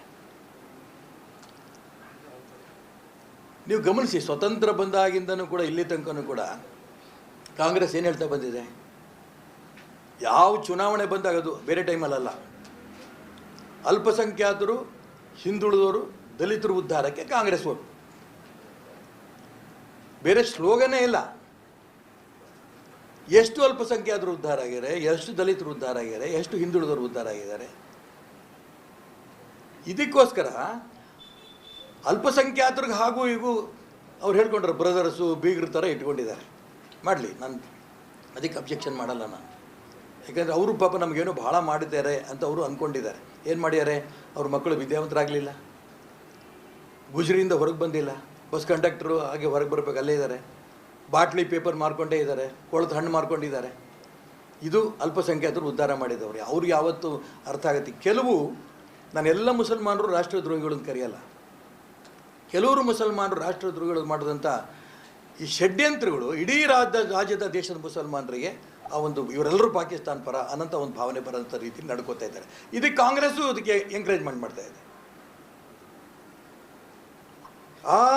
ಎಷ್ಟು ಏನೋ ನಂಬ್ಕೊಂಡಿದ್ದಾರೆ, ನಮಗೆ ಅನುಕೂಲ ಮಾಡ್ತಾರೆ ಅಂತ ಅಂದ್ಕೊಂಡಿವಿ. ಅವ್ರನ್ನ ಮುಟ್ಟೋಕ್ಕೆ ನಮ್ಮ ಕೈಲಂತೂ ಭಾರತೀಯ ಜನತಾ ಪಾರ್ಟಿ ನಂಬಲ್ಲ ಅವರು. ಆದರೆ ಹಿಂದುಳಿದವ್ರಿಗೂ ದಲಿತರಿಗೂ ಮೋಸ ಮಾಡ್ಕೊಂಡು ಬಂದಿದ್ದೀರಿ ಅವತ್ತಿಂದ ಇವತ್ತಿನ ತನಕ. ಅವ್ರನ್ನ ಜಾಗೃತಿ ಮಾಡಬೇಕು ಅನ್ನೋ ಉದ್ದೇಶದಿಂದನೇ ಒಟ್ಟಾಗಿ ಸೇರಿ, ಇದು ಭಾರತೀಯ ಜನತಾ ಪಾರ್ಟಿ ಬ್ರಾಂಚ್ ಅಲ್ಲ, ಸಂಗೊಳ್ಳಿ ರಾಯಣ್ಣ ಬ್ರಿಗೇಡು. ಕಾಂಗ್ರೆಸ್ನವರು, JDSನವರು, BJPಯವರು, ಎಲ್ಲ ಪಕ್ಷದವರು ಅದರಲ್ಲಿದ್ದಾರೆ. ದೊಡ್ಡ ಸಮಾವೇಶ ಆಯಿತು ಕೂಡಲ ಸಂಗಮದಲ್ಲಿ. 3 ಲಕ್ಷಕ್ಕಿಂತ ಹೆಚ್ಚಿಗೆ ಜನ ಸೇರಿದ್ರು, ಸ್ವಂತ ದುಡ್ಡು ಹಾಕ್ಕೊಂಡು ಬಂದಿದ್ರು. ಸಂಘಟನೆ ಬೆಳೀತಾ ಇತ್ತು. ಸ್ವಾಭಾವಿಕವಾಗಿ ಅವತ್ತು ಯಡಿಯೂರಪ್ಪನವ್ರ ರಾಜ್ಯದ ಮುಖ್ಯಮಂತ್ರಿ ಬೆಂತಟ್ಟಬೇಕಿತ್ತು ನನಗೆ, ಒಳ್ಳೆ ಕೆಲಸ ಮಾಡ್ತಿದ್ರು, ಮುಂದುವರಿಸಿ ನೀವೆಲ್ಲರೂ ಸೇರಿ ಅಂತ. ಮಾಡಲಿಲ್ಲ. ಅಮಿತ್ ಶಾ ಹತ್ರ ಕಂಪ್ಲೇಂಟ್ ಮಾಡ್ತಾರೆ, ಈ ಬ್ರಿಗೇಡ್ ಬೇಡ ಇದು. ಆಶ್ಚರ್ಯ ನನಗೆ. ಅಮಿತ್ ಶಾ ದಿಲ್ಲಿ ಕರೆಸಿದ್ರು, ಹೋದೆ. ಬಹಳ ದೊಡ್ಡ ನಾಯಕರು, ಕೇಂದ್ರ ನಾಯಕರ ಜೊತೆ ಸಭೆ, ಅರ್ಧ ದಿನ. ನಾನು ಅಮಿತ್ ಶಾಗೆ ಯಾಕೆ ಕರೆಸ್ತೀರಿ ಅಂತೆ. ಅವರೇನೋ ಹೇಳ್ತಾರೆ, ಯಡಿಯೂರಪ್ಪನವರ ಬ್ರಿಗೇಡ್ ಬೇಡ ಅಂತ ನೋಡಪ್ಪ ಕೇಳು ಅಂದರು. ಏನು ಸರ್, ಯಾಕೆ ಬೇಡ ಅಷ್ಟೇ. ನಾನು ಅವ್ರಿಗೆ ಅಮಿತ್ ಶಾಗೆ ಕೇಳಿದೆ, ಬೇಡ ಅಂತ ಯಾಕೆ ಬೇಡ ಅಂತ ಕೇಳ್ರಿ ಅಂತ. ಕ್ಯೋ ಭಯ್ಯ ಅಂದರು, ಬೇಡ. ಇಷ್ಟೇ, ಅರ್ಧ ದಿನ ಇದೇ ಆಗುತ್ತೆ. ಕೊನೆ ನಾನು ಅಮಿತ್ ಶಾ ಕೇಳಿದೆ, ನಿಮ್ಮಷ್ಟು ದೊಡ್ಡವರು ದೇಶದ ಬಗ್ಗೆ ಯೋಚನೆ ಮಾಡ್ತಿರೋರು, ನಿಮ್ಮ ಸಮಯ ಕಳೆಯೋಕ್ಕೆ ನಾನು ತಯಾರಿಲ್ಲ. ದೊಡ್ಡವ್ರ ಚಿಂತನೆ ಚೆನ್ನಾಗೇ ಮಾಡಿರ್ತೀರಿ, ನೀವು ಹೇಳಿ ಎತ್ತಲ ಹೋಗಲಿ, ನನಗೂ ಅವ್ರಿಗೆ ಕೂರಿಸ್ಕೊಂಡು ಯಾಕೆ ಮಾತಾಡ್ತೀರಿ, ಒಂದು ಸೂಚನೆ ಕೊಟ್ಬಿಡಿ, ಮುಗೀತು ಅಂದು. छोड़ ಭಯ್ಯ ಅಂದರು, ಬಿಟ್ಟೆ. ನಾನು ಇವತ್ತಿನ ತನಕನೂ ಹಿರಿಯರ ಮಾತು ಕೇಳ್ಕೊಂಡೇ ಬಂದಿದ್ದು. ಮೊನ್ನೆ ಹೇಳಿದ್ನಲ್ಲ, ಮೊನ್ನೆ ಅಸೆಂಬ್ಲಿ ಚುನಾವಣೆ, ನೀನು ಇಲ್ಲಿ ಕೊಡೋದು ಬಿಟ್ಟಾಕ್ದೆ. ಎನರ್ಜಿ ಮಿನಿಸ್ಟರ್ ಆಗಿದ್ದೆ, ಪಕ್ಷದ ಜವಾಬ್ದಾರಿ ತಗೋಬೇಕು, ಎನರ್ಜಿ ಮಿನಿಸ್ಟರ್ ತನಗೆ ರಾಜೀನಾಮೆ ಕೊಡು, ಪಕ್ಷದ ಅಧ್ಯಕ್ಷ ಆಗು. ಅದೇ ಹೀಗೇ ನಾನು RSSನ ನಿಷ್ಠೆಯಿಂದ ಬೆಳ್ಕೊಂಬಂದ ಸಂಸ್ಕಾರದಿಂದ ಬೆಳ್ಕೊಂಬಂದದಮ್ಮ. ಆದರೆ ಈಗ ಮಿತಿಮೀರಿ ಹೋಗಿರೋದ್ರಿಂದ, ಒಂದೇ ಕುಟುಂಬದ ಕೈಯಲ್ಲಿ ಸಿಕ್ಕಿರೋದ್ರಿಂದ ಇದು. ಅದಕ್ಕೋಸ್ಕರ ನಿಮ್ಮಂತೆ ಪ್ರಶ್ನೆ ನನಗೆ ಮೊನ್ನೆ ನಿನ್ನೆಲ್ಲ ಮೊನ್ನೆ ಬೆಳಿಗ್ಗೆ ಬಾಗಲಕೋಟೆಗೆ ಹೋಗಿದ್ದೆ ನಾನು. ಅಲ್ಲಿ ಪತ್ರಕರ್ತರು ಕೇಳಿದ್ರು, ರಾಯಣ್ಣ ಬ್ರಿಗೇಡ್ ಶುರು ಮಾಡ್ತೀರಾ ಅಂತ. ನಾನು ಚುನಾವಣೆ ನಿಲ್ಲಬೇಕಾದ್ರೂ ಒಂದೇ ಅಭಿಪ್ರಾಯ ಎಲ್ಲರದ್ದು ಕೇಳಿ ನಿಂತೋನು. ಈಗಲೂ ಕೂಡ ಇಡೀ ಕರ್ನಾಟಕ ರಾಜ್ಯದಲ್ಲಿ ನಿಮ್ಮಂಗೆ ಶುರು ಮಾಡಿ ಮಾಡಿ ಮಾಡಿ ಅಂತ ಎಲ್ಲರೂ ಹೇಳ್ತಾ ಇದ್ದಾರೆ. ಹಿಂದುಳಿದವರಿಗೆ, ದಲಿತರಿಗೆ ಅನ್ಯಾಯ ಆಗ್ತಾಯಿದೆ, ಎಲ್ಲ ರಾಜಕೀಯ ಪಕ್ಷಗಳು ಅನ್ಯಾಯ ಆಗ್ತಾಯಿದೆ, ಕರ್ನಾಟಕದಲ್ಲಿ ಭಾರತೀಯ ಜನತಾ ಪಾರ್ಟಿ ಒಂದು ಜಾತಿ ಕಡೆನೇ ಹೊರಟ್ಬಿಟ್ಟಿದೆ, ನೀವು ಶುರು ಮಾಡಿ ಎಲ್ಲರೂ ಹೇಳ್ತಾ ಇದ್ದಾರೆ. ಈ ಫಲಿತಾಂಶ, ಈ ಚುನಾವಣೆ ಎಲ್ಲ ಮುಗಿದ ನಂತರ ಏನು ಮಾಡಬೇಕು ಅನ್ನೋದಕ್ಕೋಸ್ಕರ ಇಡೀ ರಾಜ್ಯದ ಹಿಂದುಳಿದ ದಲಿತ ಎಲ್ಲ ನಾಯಕರದ್ದು ಒಂದು ವಿಶೇಷ ಸಭೆ ಕರೀತೇನೆ, ಎಲ್ಲ ಪೊಲಿಟಿಕಲ್ ಪಾರ್ಟಿಯವ್ರದ್ದು. ಅಲ್ಲಿ ಚರ್ಚೆ ಮಾಡಿ ತೀರ್ಮಾನ ತಗೋತೀವಿ, ಇನ್ನು ಯಾವುದೂ ತೀರ್ಮಾನ ಆಗಿಲ್ಲ. ಯಡಿಯೂರಪ್ಪರ ಅಪ್ಪ ಮಗನ ಪಾರ್ಟಿ ಅಂತ ಹೇಳ್ತೀರಿ, ಜರೀತಾ ಇದ್ದೀರಿ. ನೀವು ಕೂಡ ಪ್ರಯತ್ನ ಮಾಡಿದ್ರೆ ನಿಮ್ಮ ಮಗನಿಗೆ ಟಿಕೆಟ್ ಸಿಗಬೇಕು ಅಂತ, ಮಗನಿಗೆ ಟಿಕೆಟ್ ಸಿಕ್ಕಿಲ್ಲ ಅಂತ ನೀವು ಬಂಡಾಯ ನಿಂತೀರಿ. ಅದಕ್ಕೂ ನಿಮ್ಗೆ ಏನು ವ್ಯತ್ಯಾಸ ಹೇಳ್ತೀರಿ? ನರೇಂದ್ರ ಮೋದಿ ಇಡೀ ದೇಶಕ್ಕೆ ಒಂದೇ ಕರೆ ಕೊಟ್ಟಿದ್ದಾರೆ, ಒಂದು ಕುಟುಂಬಕ್ಕೆ ಒಂದು ಸೀಟು. ನಾನೀಗ MLA ಇಲ್ಲ, MP ಇಲ್ಲ, ಎಂಥ ಸುಡುಗಾಡೂ ಇಲ್ಲ. ನನ್ನ ಮನೆಗೆ ನನ್ನ ಮಗನ ಒಂದು ಸೀಟ್ ತೊಗೊಳ್ತೀನಿ, ನಿಂತ್ಕೋ, ನಾನೇ ಸೀಟ್ ಕೊಡಿಸ್ತೀನಿ, ನಾನೇ ಕೊಡ್ತೀನಿ, ಇಡೀ ಕ್ಷೇತ್ರ ಓಡಾಟ ಮಾಡಿ ಗೆಲ್ಲಿಸ್ತೀನಿ. ಯಾಕೆ ಮೋಸ ಮಾಡಿದ್ರಿ? 4 ಒಂದು ಇರಬೇಕು, 4 ಒಂದೇ. ಇದೇ ಮಾತು ರಘುಪತಿ ಭಟ್ರಿಗೂ ಹೇಳಿದ್ರು, ನಿಲ್ಬೇಡ ಚುನಾವಣೆಗೆ, ಬಾ ನೀನು ಇವತ್ತಿಂದನೇ ಶುರು ಮಾಡು, ಎನ್ರೋಲ್ಮೆಂಟ್ ಮಾಡು. ಕುಟುಂಬ ರಾಜಕಾರಣ ಅಂದರೆ ಇಡೀ ಕುಟುಂಬವೇ ರಾಜಕಾರಣದಲ್ಲಿ ಬಿದ್ದಿದ್ರೆ ಅದು ಕುಟುಂಬ ರಾಜಕಾರಣ ಅಂತಾರೆ, ಒಬ್ಬರಿದ್ದರು ಅಲ್ಲ. ಇದು ಭಾರತೀಯ ಜನತಾ ಪಾರ್ಟಿ ನಿಲುವು, ಇದು ಅಮಿತ್ ಶಾ, ನರೇಂದ್ರ ಮೋದಿ ನಿಲುವು, ನನ್ನ ನಿಲುವು ಅದೇ. ತಪ್ಪು ಅಂತ ನೀವು ಹೇಳ್ರಿ, ತಿದ್ಕೋತೀನಿ ಅದನ್ನು. ಇಲ್ಲಿ ಪ್ರಶ್ನೆ ಬಂದಿರೋದು, ನಾನು ಇಷ್ಟೆಲ್ಲ ಬಂದು ಪತ್ರಕರ್ತರ ಹತ್ರ ಹೇಳಿರ್ಬೇಕಾದ್ರೆ ಎದೆ ಗಟ್ಟಿ ಎಷ್ಟಿರ್ಬೇಕು ಲೆಕ್ಕ ಹಾಕಿ. ಒಂದೇ ಒಂದು ನೀವು ನಂದು ವಿಚಾರದ ತಪ್ಪಿದ್ರೆ ಹೇಳಿ, ನಾನು ಇಲ್ಲಿಂದ ಕ್ಷಮೆ ಕೇಳಿ ಪತ್ರಿಕಾಗೋಷ್ಠಿ ಬಿಟ್ಟು ಹೋಗ್ತೇನೆ. ಕೇಳ್ಬೋದು, ಯಾರಿಗೆ ಬೇಡ್ತಾರೆ? ಬೇಕಾದಷ್ಟು ಜನ ಅವ್ರವ್ರ ಮಕ್ಳಿಗೆ ಕೇಳಲಿ, ಯಾರ ಮಗನಿಗೆ ಸಿಗುತ್ತೋ ಹೌದು. ನನಗೆ ಕೊಡು ಅಂತ ನೀವೇ ನಿಂತ್ಕೋ ಅಂತ ಹೇಳಿ, ಓಡಾಡಿ ಗೆಲ್ಲಿಸ್ತೀನಿ ಅಂತೇಳಿ, ಇದಕ್ಕೆ ಮೋಸ ಅಂತಿರೋ, ದ್ರೋಹ ಅಂತಿರೋ, ವಂಚನೆ ಅಂತಿರೋ, ಷಡ್ಯಂತ್ರ ಅಂತಿರೋ, ಯಾವ ಪದ ಬಳಸ್ಬೇಕು ಇದಕ್ಕೆ? ನೀವು ಕೇಂದ್ರದ ಮಂತ್ರಿ, ಮುಖ್ಯಮಂತ್ರಿ ಆಗಿದ್ದವರು, ಕೇಂದ್ರದ ಚುನಾವಣಾ ಸಮಿತಿ ಸದಸ್ಯ, ಹಠ ಮಾಡಿ ನಿಮ್ಮ ದಕ್ಷಿಣ ಕನ್ನಡದ ಹಿರಿಯರು ಹೇಳಿದ್ರು, ಯಾವ ಕಾರಣಕ್ಕೂ ಅವನಿಗೆ ನಮ್ಮ ರಾಜ್ಯದಲ್ಲಿ ಈ ರೀತಿ ಕುಟುಂಬ ರಾಜಕಾರಣ ಇಲ್ಲ, ಅಪ್ಪ ಮುಖ್ಯಮಂತ್ರಿ ಆಗಿರಬೇಕಾದ್ರೆ ಇನ್ನೊಬ್ಬನ MP ಮಾಡೋಕ್ಕೆ ಅವಕಾಶ ಕೊಡಬೇಡಿ, ನನಗೇ ಒತ್ತಾಯ ಮಾಡಿದ್ರು. ಹಠ ಮಾಡಿದೆ, ಬಿಡಲಿಲ್ಲ. ಕೊನೆಗೆ ತೀರ್ಮಾನ ಆಯಿತು, ಆಯ್ತಪ್ಪ MP ಆಯಿತು. ಒಬ್ಬರು ಮುಖ್ಯಮಂತ್ರಿ ಆಗಿದ್ದವರು, ಕೇಂದ್ರ ಚುನಾವಣಾ ಸಮಿತಿ MP, ಇನ್ನೊಬ್ಬ MLA. 6 ತಿಂಗಳು ಕಾದಿದ್ದು. ನೀವು ಪತ್ರಕರ್ತರು ಹೇಳಿ, ಯಾವುದಾದ್ರು ರಾಜ್ಯದಲ್ಲಿ ರಾಜ್ಯಾಧ್ಯಕ್ಷ 6 ತಿಂಗಳು ಖಾಲಿ ಇದ್ದಿದ್ದು ನೋಡಿದ್ದೀರಾ? ದೆಹಲಿಗೆ ಹೋಗಿ ಭಂಡತನದಲ್ಲಿ ಕೂತು ಒತ್ತಾಯ ಮಾಡಿ 6 ತಿಂಗಳ ನಂತರ ಅಧ್ಯಕ್ಷ ಮಾಡ್ಕೊಂಡು ಬರ್ತಾರಲ್ಲ, ನೀವ್ಯಾಕೆ ಅವ್ರಿಗೆ ಪ್ರಶ್ನೆ ಕೇಳಲ್ಲ? ನಿಮ್ಮ ಮಗ ಬಿಟ್ಟರೆ ಬೇರೆ ಯಾರಿಲ್ಲ ಅಂತ ನೀವು ಯಾಕೆ ಕೇಳಲ್ಲ? ಬಂದೆ ಅಲ್ಲಿ ಬರ್ತೀನಿ ನಾನು. ನೀವು ಕೇಳ್ತೀರಿ, ಇದು ಗೊತ್ತು ನನಗೆ. ನಾನು ಹೇಳ್ತೀನಿ, ಅದಕ್ಕೂ ನಾನೇ ಕೇಳ್ತೀನಿ ಅಂದರೆ, ನಾಳೆ ಯಡಿಯೂರಪ್ಪ ಬಂದು ಈ ಪ್ರಶ್ನೆ ಕೇಳಿ, ನಿಮ್ಮ ಮಕ್ಕಳು ಬಿಟ್ಟರೆ ಯಾರು ಇಲ್ವಾ? ಈ ಕೇಂದ್ರ ಚುನಾವಣಾ ಸಮಿತಿ, ನಿಮ್ಮ ಮಗ MP, ಅವಕಾಶ ಗೆದ್ದರೆ ಮಂತ್ರಿ, ನಿಮ್ಮ ಮಗ ಇನ್ನೊಬ್ಬ MLA, ಅವನ ರಾಜ್ಯ ಅಧ್ಯಕ್ಷ, ಇದಾ ನಿಮ್ಮ ನ್ಯಾಯ ಅಂತ ಕೇಳಿ. ನಿಮಗೆ ಪತ್ರಕರ್ತರು ಕೇಳೋ ಧೈರ್ಯ ಇಲ್ಲ, ನಾನೇನು ಮಾಡಲಿ? ಕೇಳಿದಿರ? ಏನೊಂದು ಉತ್ತರ ಕೊಟ್ಟರು? ಕೇಳಿಲ್ಲ ನೀವು, ನನಗೆ ಗೊತ್ತು, ಇರಲಿ ಬಿಡಿ, ಅವ್ರಿಗೆ ಉತ್ತರ ಕೊಡ್ತೀನಿ. ಏನಂದ್ರು? ನಾನಲ್ಲಪ್ಪ ಪ್ರಶ್ನೆ ಕೇಳಿದ್ದು, ನೀವು ಕೇಳಬೇಕಿತ್ತು ಒಂದೇ. ಈಶ್ವರಪ್ಪ ಕೇಳಿದ ಪ್ರಶ್ನೆ ಅಲ್ಲ, ನಾನು ಹೇಳಿದ್ದ. ನನಗೆ ಪ್ರಶ್ನೆ, ಒಂದು ನಿಮಿಷ ಸರ್, ಒಂದು ನಿಮಿಷ ಅವ್ರು ಮುಗಿಸ್ಬಿಡ್ತೀನಿ. ಬಂಡಾಯ ಏನಾಗುತ್ತೆ ಬಿಡುತ್ತೆ, ಬಂಡಾಯ ಅಂತ ಅಂದ್ರವ್ರು, ನಾನು ಒಪ್ಪಲ್ಲ. ಇದು ಸ್ವತಂತ್ರ ಸ್ಪರ್ಧೆ, ನಾನು ಯಾರ ವಿರುದ್ಧ ಬಂಡಾಯ ಮಾಡಲಿ? ನನ್ನ ಪಕ್ಷದ ವಿರುದ್ಧ ನಾನು ಬಂಡಾಯ ಮಾಡಲ್ಲ. ಇವತ್ತು ಪಕ್ಷ ಉಚ್ಚಾಟನೆ ಮಾಡಿದೆ, ಜಗದೀಶ್ ಶೆಟ್ಟರು ಪಕ್ಷ ಉಚ್ಚಾಟನೆ ಮಾಡಿದ್ರು, ಕಾಂಗ್ರೆಸ್ಗೆ ಹೋದ್ರು, MLC ಮಾಡಿಕೊಂಡ್ರು. ಅದೇ ಜಗದೀಶ್ ಶೆಟ್ಟರು ಮತ್ತೆ ಕರ್ಕೊಂಬಂದು ರಾಜ್ಯಸಭಾ ಲೋಕಸಭೆ ನಿಲ್ಲಿಸ್ಯಾರೆ. ನಾನು ಕುತ್ತಿಗೆ ಕೊಯ್ದ್ರು ಪಾರ್ಟಿ ಬಿಟ್ಟು ಹೋಗಲ್ಲ. ಈ ಪಾರ್ಟಿ ನಂದೇ, ತಾತ್ಕಾಲಿಕ ವ್ಯವಸ್ಥೆ ಇದು. ಯಡಿಯೂರಪ್ಪ BJP ಬಿಟ್ಟು ಹೋದ್ರು, ಇನ್ನೊಂದು ಪಾರ್ಟಿ ಕಟ್ಟಿದ್ರು. ಹಾಂ, ಅದಕ್ಕೆ ನಾನು ಈ ಬದುಕು ಮಾಡ್ತಾ ಇರೋದು ವಿನಃ ಯಾವ ಫಲಿತಾಂಶ ದೇವ್ರಿಟ್ಟಿದ್ದು. ಒಂದೇ ಸರ್, ಒಂದು ಮುಗಿಸ್ಬಿಡ್ತೀವಿ, ಒಳ್ಳೆ ಸಬ್ಜೆಕ್ಟ್ ಇಟ್ಟಿರೋರು. ಒಂದು ಕಾಲದಲ್ಲಿ 2 ತಾನೇ ನಾವು MP ಇದ್ದಿದ್ದು, 2 ತಾನೇ MLA ಇದ್ದಿದ್ದು. ಅದಾದ್ಮೇಲೆ ನಾವು 4 MLA ಆದ್ವಿ. 4 MLA ಆದಾಗ್ರು ಭಾಳ ಜನ ನಮಗೆಲ್ಲ ಕರೆದ್ರು, ಯಾಕ್ರಿ ಈ ಪಾರ್ಟಿ ಅಧಿಕಾರಕ್ಕೆ ಬರಲ್ಲ ಬಿಡ್ರಿ, ಯಾಕೆ ಸಾಯ್ತೀರಿ ಈ ಪಾರ್ಟಿಗೆ, ಬರ್ರಿ ಹೊರಗಡೆ. ತುಂಬ ಜನ ಕರೆದ್ರು. ಹಿಂದುತ್ವ ಸಿಗತ್ತೆ ಆ ಪಾರ್ಟಿಗೆ? ಯಾವುದಾದ್ರು ಪಾರ್ಟಿ ಗಂಡಸ್ತನದಿಂದ ಧೈರ್ಯವಾಗಿ ಹೇಳಿ ನೋಡೋಣ, ನಾವು ಹಿಂದುತ್ವದ ಪರವಾಗಿದ್ದೀವಿ? ಇಲ್ಲ. ಅದಕ್ಕೋಸ್ಕರ ಈ ಪಾರ್ಟಿಯಲ್ಲಿರೋದು, ಅದಕ್ಕೋಸ್ಕರ ಈ ಪಾರ್ಟಿಗೆ ಬಹಳ ಜನ ತಪಸ್ಸು ಮಾಡಿ ಸತ್ತಿದ್ದಾರೆ. ನಾವು ತಪಸ್ಸು ಮಾಡಿ ಸಾಯ್ತೀವಿ, ಏನೋ ಗೆಲ್ಲಬೇಕು ಅನ್ನೋದು ಉದ್ದೇಶ ಅಲ್ಲ.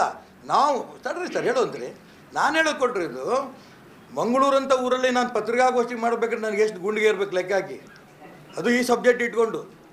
ಇದು ಚಿಂತಕರ ನಾಡು ಮಂಗಳೂರು, ಹಿಂದುತ್ವದ ನಾಡು, ಹೆಮ್ಮೆಯಿಂದ ಹೇಳ್ಕೊತೀನಿ ನಾನು. ಇಲ್ಲಿ ಈ ಸ್ಥಿತಿ ಬಂತಲ್ಲ ರಘುಪತಿ ಭಟ್ ಅಂತವ್ರಿಗೆ, ನಾನು ಇದನ್ನು ನೋವಾಗ್ತಾ ಇದೆ ನನಗೆ. ನಾನು ಕರೆ ಕೊಡ್ತೀರ ನಮ್ಮ ಕಾರ್ಯಕರ್ತರಿಗೆ. ನಿಮ್ಮ ವಿರುದ್ಧ ಹೋರಾಟ ಮಾಡಿದ್ರಲ್ಲ ರಘುಪತಿ ಭಟ್ರು, ಯಾರು ಬೇಡ ಅಂದರು? ಅಲ್ಲ ಈಗ ಮತ್ತೆ ಅವ್ರ ಪರವಾಗಿ ಏನ್ ಮಾಡ್ತೀರಿ?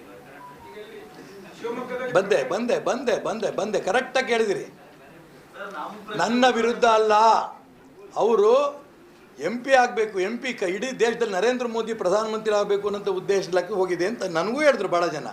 ಈಗ ಯಾರ್ಯಾರು ಲೋಕಸಭೆ ಚುನಾವಣೆಯಲ್ಲಿ ನನ್ನ ವಿರುದ್ಧ ಕೆಲಸ ಮಾಡಿದ್ರು ಬಹಳ ಜನ ಇವತ್ತು ನನ್ನ ಜೊತೆ ಬಂದಿದ್ದಾರೆ, ರಘುಪತಿ ಭಟ್ ಜೊತೆ ಬಂದಿದ್ದಾರೆ. ಆ ಚುನಾವಣೆ ಬೇರೆ ಈ ಚುನಾವಣೆ ಬೇರೆ ಅಂತ ಬಂದಿದ್ದಾರೆ. ಈ ಯಡಿಯೂರಪ್ಪ ಬುದ್ಧಿ ಕಲಿಸ್ತೀವಿ ಅಂತ ಬಂದಿದ್ದಾರೆ. ಈಗ ಇದರಲ್ಲೇನು ಅನುಮಾನ ಇಲ್ಲ, ಇದು ಶುದ್ಧೀಕರಣ ಆರಂಭ ಆಗುತ್ತೆ. ಈಶ್ವರಪ್ಪ ಅವರೇ, ಒಂದು ಈಗ ನೀವು ಮಿನಿಸ್ಟರ್ ಆಗಿರ್ಬೇಕಾದ್ರೆ ಗುತ್ತಿಗೆದಾರರು ಸೂಸೈಡ್ ಆದ ಕಾರಣ ನಿಮ್ಮ ಮಿನಿಸ್ಟರ್ ಪೋಸ್ಟ್ ಲಾಸ್ಟಿಗೆ ಹೋಯ್ತು ಆ ಟೈಮಲ್ಲಿ. ಈಗ ಬಿಜೆಪಿಯವರು ಅದ್ರ ಬಗ್ಗೆ ಹೋರಾಟ ಮಾಡ್ತಾ ಇಲ್ಲ ಅಂತ ಅನ್ಸುತ್ತಾರೆ, ದೊಡ್ಡ ಮಟ್ಟದ ಹೋರಾಟ ಮಾಡ್ತಾರೆ. ನಾನು ಹೇಳ್ತಿರೋದು BJP ಹೋರಾಟ ಮಾಡುತ್ತೋ ಬಿಡುತ್ತೋ ಪ್ರಶ್ನೆ ಅಲ್ಲ. ಇದು ಯಾರು ಸತ್ತಂಥ ಸಂದರ್ಭದಲ್ಲಿ ನಾನು ಮೈಸೂರು ಒಂದು ಕಾರ್ಯಕ್ರಮದಲ್ಲಿದ್ದೆ. ಅವತ್ತೇ ನಾನು ಡೆಲ್ಲಿ ಫೋನ್ ಮಾಡಿದೆ ನಮ್ಮ ರಾಷ್ಟ್ರೀಯ ಸಂಘಟನಾ ಪ್ರಧಾನ ಕಾರ್ಯದರ್ಶಿ ಸಂತೋಷಿಗೆ. ನೋಡಪ್ಪ, ನನ್ನ ಮೇಲೆ ಒಂದು ಆಪಾದನೆ ಬಂದಿದೆ, ನಾನು ಇವರು ರಾಜೀನಾಮೆ ಕೊಡ್ತಾ ಇದ್ದೇನೆ, ಎನ್ಕ್ವೈರಿ ಆಗಲಿ, ಎನ್ಕ್ವೈರಿ ಆಗಿ ರಿಪೋರ್ಟ್ ಬಂದ ಮೇಲೆ ನನಗೆ ತೊಗೊಂಡೋದು ಬಿಡೋದು ಮುಂದಿಂತು ಅಂತ ನಾನು ಇಮ್ಮಿಡಿಯೇಟ್ ಫೋನ್ ಮಾಡಿದೆ. ದುಡುಕಬೇಡಿ, ನಾನು ನಂಬರ್ 1 ಇದೇ ಅವ್ರು ಹೇಳಿದ್ದೇ ಪದ, ನಂಬರ್ 1 ನಂಬರ್ 2 ಇಬ್ಬರ ಹತ್ರ ಮಾತಾಡಿ ನಿಮಗೆ ತಿಳಿಸ್ತೀನಿ.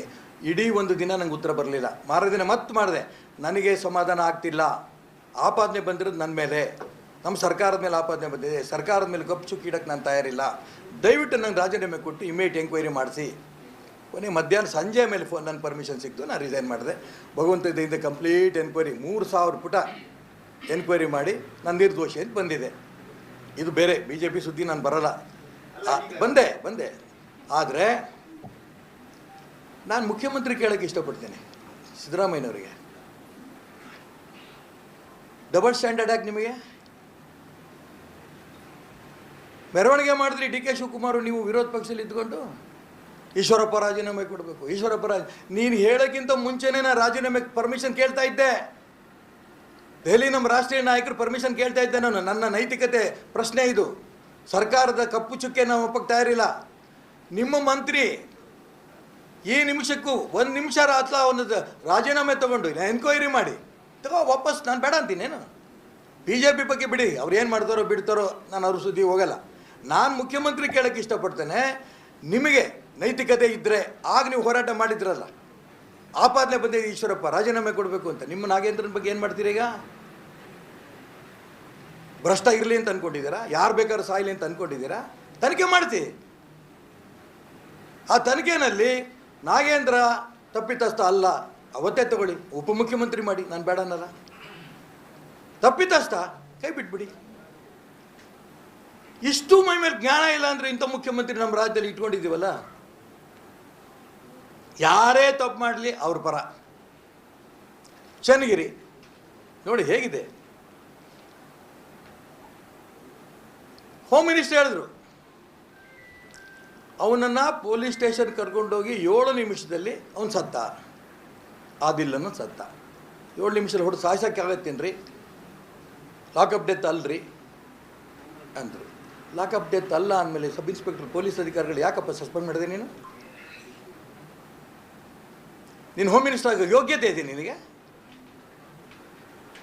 ಇವತ್ತೊಂದು ಪತ್ರಿಕೆ ವಿಡಿಯೋ ನೋಡಿದೆ ನಾನು, ಎಂತ ಕಂಕನಾಡಿನ ನಮಾಜು ಮಾಡಿರೋದು, ರಸ್ತೆಯಲ್ಲಿ ನಮಾಜು ಮಾಡಿಸ್ಕೊಂಡು ನಿಮ್ಮ ಮನೇಲಿ ಕರ್ಕೊಂಡೋಗಿ ನಮಾಜ್, ನಾವೇನು ಬೇಡ ಅನ್ನಲ್ಲ. ಎಲ್ಲಿದ್ದೀವಿ ನಾವು?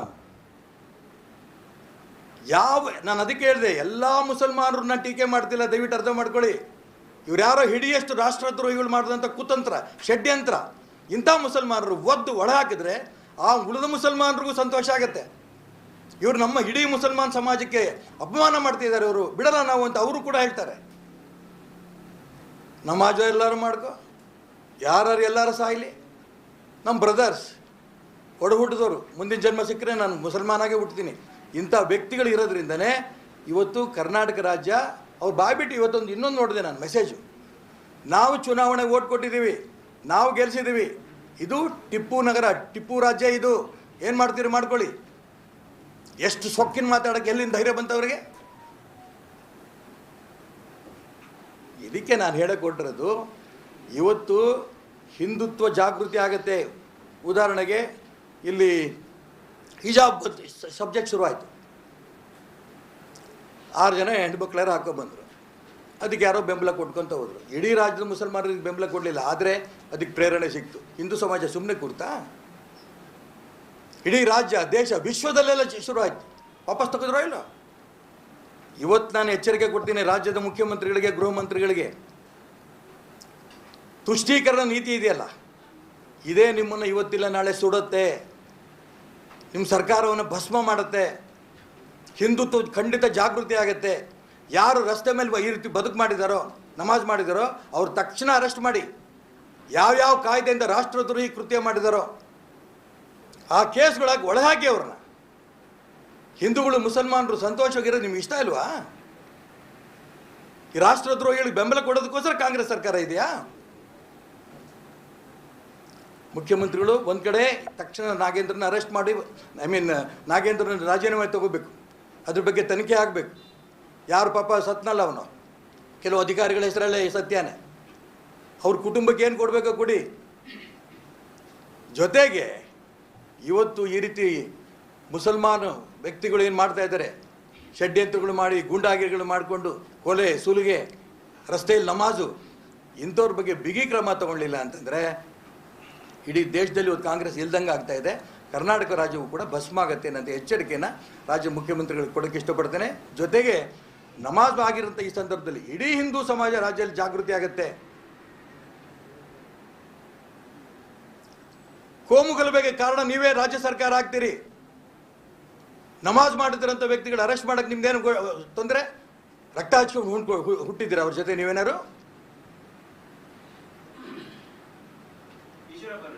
ಇವಾಗ ತಮ್ಮನ್ನು 6 ವರ್ಷಗಳ ಕಾಲ ಪಕ್ಷದಿಂದ ವಿಚಾರಣೆ ಮಾಡಿದ್ರು, ರಘುಪತಿ ಭಟ್ರನ್ನು ಕೂಡ ಮಾಡಿದ್ರು. ಆದ್ರೆ ನಿಮ್ಮ ಈಗ ಬಿಜೆಪಿ ಇಬ್ಬರು ಶಾಸಕರು ಅಂದ್ರೆ ಎಸ್ ಟಿ ಸೋಮಶೇಖರ್, ಹೆಬ್ಬಾರ್ ಅವರು ಡಿಸಿಎಂ ಸಿಎಂ ಅವರ ಹಿಂದೆ ನಿಂತಾರೆ ಮತ್ತು ಪಕ್ಷದ ಯಾವುದೇ ಚಟುವಟಿಕೆಗಳು ಕೂಡ ಭಾಗವಹಿಸ್ತಾರೆ. ಇದಕ್ಕೆ ತಾವೇನು ಹೇಳ್ತೀರಿ? ಮುಖ್ಯಮಂತ್ರಿ ರಾಜ್ಯ ಅಧ್ಯಕ್ಷ ಕೇಳಪ್ಪ, ಅವನೊಬ್ಬ ಬಚ್ಚ ಇದ್ದಾನ ರಾಜ್ಯ ಅಧ್ಯಕ್ಷ, ಅವನಿಗೆ ಕೇಳಬೇಕು ಪ್ರಶ್ನೆ. ನನಗೆ ಕೇಳಿದ್ರೆ ಸೋಮಶೇಖರ್ನ, ಹೆಬ್ಬಾರ್ನ ಏನು ಮಾಡಬೇಕು ಅಂತಂತ ನನಗೆ ಕೇಳೋದಲ್ಲ. ಯಾಕಂದ್ರೆ ಜಗದೀಶ್ ಶೆಟ್ಟರ್ನ ಇಮಿಡಿಯೇಟಾಗಿ 6 ವರ್ಷ ಅಂದ್ರಿ ನೀವು, 6 ದಿನವೂ ಇರಲಿಲ್ಲ, 3 ದಿನವೂ ಇರಲ್ಲ, ನಾವು ಡಿಸ್ಮಿಸ್ ಆಗಿ ತಿಳ್ಕೊಳ್ಳಿ. ನಮ್ಮ ತಾಯಿ ಭಾರತ್ ಮಾತೆ, ಇನ್ನೊಬ್ಬ ತಾಯಿ ಭಾರತೀಯ ಜನತಾ ಪಾರ್ಟಿ. ಆ ಭಾರತೀಯ ಜನತಾ ಪಾರ್ಟಿನ ನಮ್ಮಿಂದ ಕಸ್ಕೊಳಕ್ಕೆ ಯಾವೊಂದು ಕೈಲೂ ಸಾಧ್ಯ ಇಲ್ಲ. ಇವರಾರು KGP 28 ಪಾರ್ಟಿಗಳಿಗೆ ಹೋಗಿ ಬಂದವರು, ಇದೇ ಪಾರ್ಟಿಯಲ್ಲಿ ಹುಟ್ಟಿದ್ದೀವಿ, ಇದೇ ಪಾರ್ಟಿ ಸಾಯ್ತೀವಿ. ನಮಗೆ ಶುದ್ಧೀಕರಣ ಅನ್ನೋದು ಹೇಳ್ಕೊಟ್ಟಿದ್ದು ರಾಷ್ಟ್ರೀಯ ಸ್ವಯಂ ಸೇವಕ ಸಂಘ. ಮಾಧವರಾವ್ ಸದಾಶಿವರಾವ್ ಗೋಲ್ವಲ್ಕರ್ ಏನು ಹೇಳಿದ್ರು? ಸಂಘ ಕುछ नहीं करेगा लेकिन ಸ್ವಯಂ ಸೇವಕ್ ಸಬ್ ಕುछ करेगा. ಸಂಸ್ಕಾರ ಕೊಡಂಥ ಕಾರ್ಯಕರ್ತ ಎಲ್ಲವೂ ಮಾಡ್ತಾನೆ, ಸಂಘ ಏನೂ ಮಾಡೋದಿಲ್ಲ. ಅಲ್ಲಿ ಸಂಘದಿಂದ ಪ್ರೇರಣೆ ತಗೊಂಡ್ಬಂದಿರೋಂಥ ನಾವು ಶುದ್ಧೀಕರಣ ಮಾಡ್ತೀವಿ. ಈ ರೀತಿ ಜಾತೀಯತೆ ಮಾಡೋರ ಬಗ್ಗೆ, ಕುಟುಂಬ ರಾಜಕಾರಣ ಮಾಡೋರಿಗೆ ಖಂಡಿತ ಒಬ್ಬೊಬ್ಬರೇ ಪ್ರಯತ್ನ ಇವತ್ತು ನಡೆದ್ರು ಕೂಡ ಇಡೀ ರಾಜ್ಯದಲ್ಲಿ ಅವರು ಧ್ವನಿಯಾಗಿರೋದ್ರಿಂದ ನನಗೆ ಹೆಮ್ಮೆ ಇದೆ. ಖಂಡಿತ ಶುದ್ಧೀಕರಣ ಆಗತ್ತೆ. ಇದು ಮಾಧವರಾವ್ ಸದಾಶಿವರಾವ್ ಗೋಲ್ವಲ್ಕರ್ ಅಪೇಕ್ಷೆ. ನಾನು ಈಡೇರಿಸೋದಕ್ಕೆ ಹೊರಟಿದ್ದೀನಿ, ಇದರಲ್ಲಿ ಯಶಸ್ವಿ ಆಗ್ತೀನಿ ಅಂತ ವಿಶ್ವಾಸ ನನಗಿದೆ.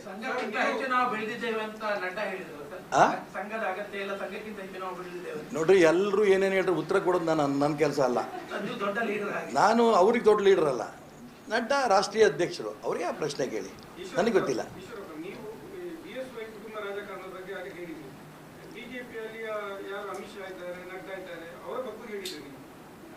ಆದ್ರೆ ಇಲ್ಲಿ ಈ BSY ಕುಟುಂಬ ರಾಜಕಾರಣ ಏನಿರ್ಬೋದು, ಬಟ್ ಅದು ಮೇಲಿನವರ ಗಮನಕ್ಕೆ ಬರದೆ ಅಥವಾ ಅವರ ಒಪ್ಪಿಗೆ ಆಗೋದಿಲ್ಲ. ಅವ್ರ ಪ್ರಶ್ನೆ ಪಾಪ ಕೇಳಿದ್ರಿ, ಪ್ರಶ್ನೆ ಆಗಲೇ ಅಲ್ವಾ? ಕರೆಕ್ಟ್ ಇದೆ. ಒಂದು ಮನುಷ್ಯ ವ್ಯಕ್ತಿಗೆ ಭ್ರಮೆ ಇರುತ್ತೆ, ಇಂಥ ವ್ಯಕ್ತಿಯಿಂದನೇ ನಾನು ಉದ್ಧಾರ ಆಗ್ತೀನಿ ಅಂತ. ಕೇಂದ್ರ ನಾಯಕರಿಗೆ ಅನಿಸ್ಬಿಟ್ಟಿದೆ ಯಡಿಯೂರಪ್ಪ ಬಿಟ್ಟರೆ ಕರ್ನಾಟಕ ರಾಜ್ಯದಲ್ಲಿ ಇನ್ನೊಬ್ಬ ಲೀಡರ್ ಇಲ್ಲ, ಇನ್ನೊಬ್ಬ ಲಿಂಗಾಯತ್ ಒಂದು ಭ್ರಮೆ, 100% ಭ್ರಮೆ, ಇನ್ನೊಬ್ಬ ಲಿಂಗಾಯತ್ ಲೀಡರ್ ಇಲ್ಲ. ಆ ಲಿಂಗಾಯತ್ ಲೀಡ್ರಿಂದನೇ ನಮ್ಮ ರಾಜ್ಯದಲ್ಲಿ BJP ಈ ಸ್ಥಿತಿ ಬಂದಿದ್ದು. ನಿಮಗೆ ಲಿಂಗಾಯತ್ ಲೀಡ್ರೇ ಬೇಕಾ? ವಿಜೇಂದ್ರನೇ ಬೇಕೇನು? ಬಸವನಗೌಡ ಪಾಟೀಲ್ ಯತ್ನಾಳ್ ಏನಾಗಿದ್ದರು? ಬರೀ ಲಿಂಗಾಯತ್ ಅಲ್ಲ ಆತ ಹಿಂದುತ್ವವಾದಿ. ಏನೇನು ತಪ್ಪು ಮಾಡೋರೋ ಯಡಿಯೂರಪ್ಪನವ್ರು ಖಂಡಿತವಾಗಿ ಖಂಡಿಸುವಂಥ ವ್ಯಕ್ತಿ. ಅವನ ಮುಂದೆ ಹಿಂದುತ್ವದ ಬಗ್ಗೆ ಮಾತಾಡೋರು ಇನ್ನೊಬ್ಬರಿಲ್ಲ. ಒಕ್ಕಲಿಗರು ಬೇಕಾ? ತಗೋ ಸಿಟಿ ರವಿ, ಅವ್ರನ್ನ ಯಾಕೆ ಬಿಟ್ರಿ? ಬ್ಯಾಕ್ ಕೊಡ್ಬೇಕಾ? ನಾನೇನು ತಪ್ಪು ಮಾಡಿದ್ದೆ? ನನ್ನೇ ತಗೊಳ್ಳಿ. ಎಲ್ಲ ಜಾತಿಯವರು ಕೂಡ ಭಾರತೀಯ ಜನತಾ ಪಾರ್ಟಿಲಿ ಇದ್ದಾರೆ. ಆದರೆ ಅವ್ರ ಭ್ರಮೆ ಏನು? ಯಡಿಯೂರಪ್ಪ ಬಿಟ್ಟರೆ ಇನ್ಯಾರೂ ಇಲ್ಲ, ಹೊರಗೆ ಬರ್ತಾರೆ. ಶುದ್ಧೀಕರಣದ ಅದು ಒಂದಾಗತ್ತೆ. ಯಾಕೆ ಅಂತಂದರೆ ನಾನು ಹೇಳಿದ್ನಲ್ಲ, ಯಡಿಯೂರಪ್ಪ ಶಿಕಾರಿಪುರ ಅಸೆಂಬ್ಲಿ ನಿಂತರೆ 60,000 ಲೀಡು. ಜನ ಆ ಯಂಗ್ಟಪ್ಪನ ವಿರುದ್ಧ, ಮಂತ್ರಿ ವಿರುದ್ಧ ಚುನಾವಣೆ ಯಡಿಯೂರಪ್ಪ ನಿಲ್ಲಿಸಿದಾಗ ದುಡ್ಡು ಕೊಟ್ಟಿದ್ರು, ತಗೋ ತಗೋ ತಗೋ ನೀ ಗೆದ್ದು ಬಾ ಅಂತ. ಗೆಲ್ಸಿ ಮುಖ್ಯಮಂತ್ರಿ ತನಕ ಮಾಡಿದ್ರು. ಈಗ ಅದೇ ಜನಕ್ಕೆ ವಿಜೇಂದ್ರ ಎಷ್ಟು ಕೋಟಿ ಕೊಟ್ಟರು ಕೂಡ 10,000 ಇಳೀತು ಲೀಡು. ಯಾಕೆ? ಆ ಜನಾನುರಾಗಿ ಏನಂತ ಭಾವನೆ ಹೊರಟೋಯ್ತು.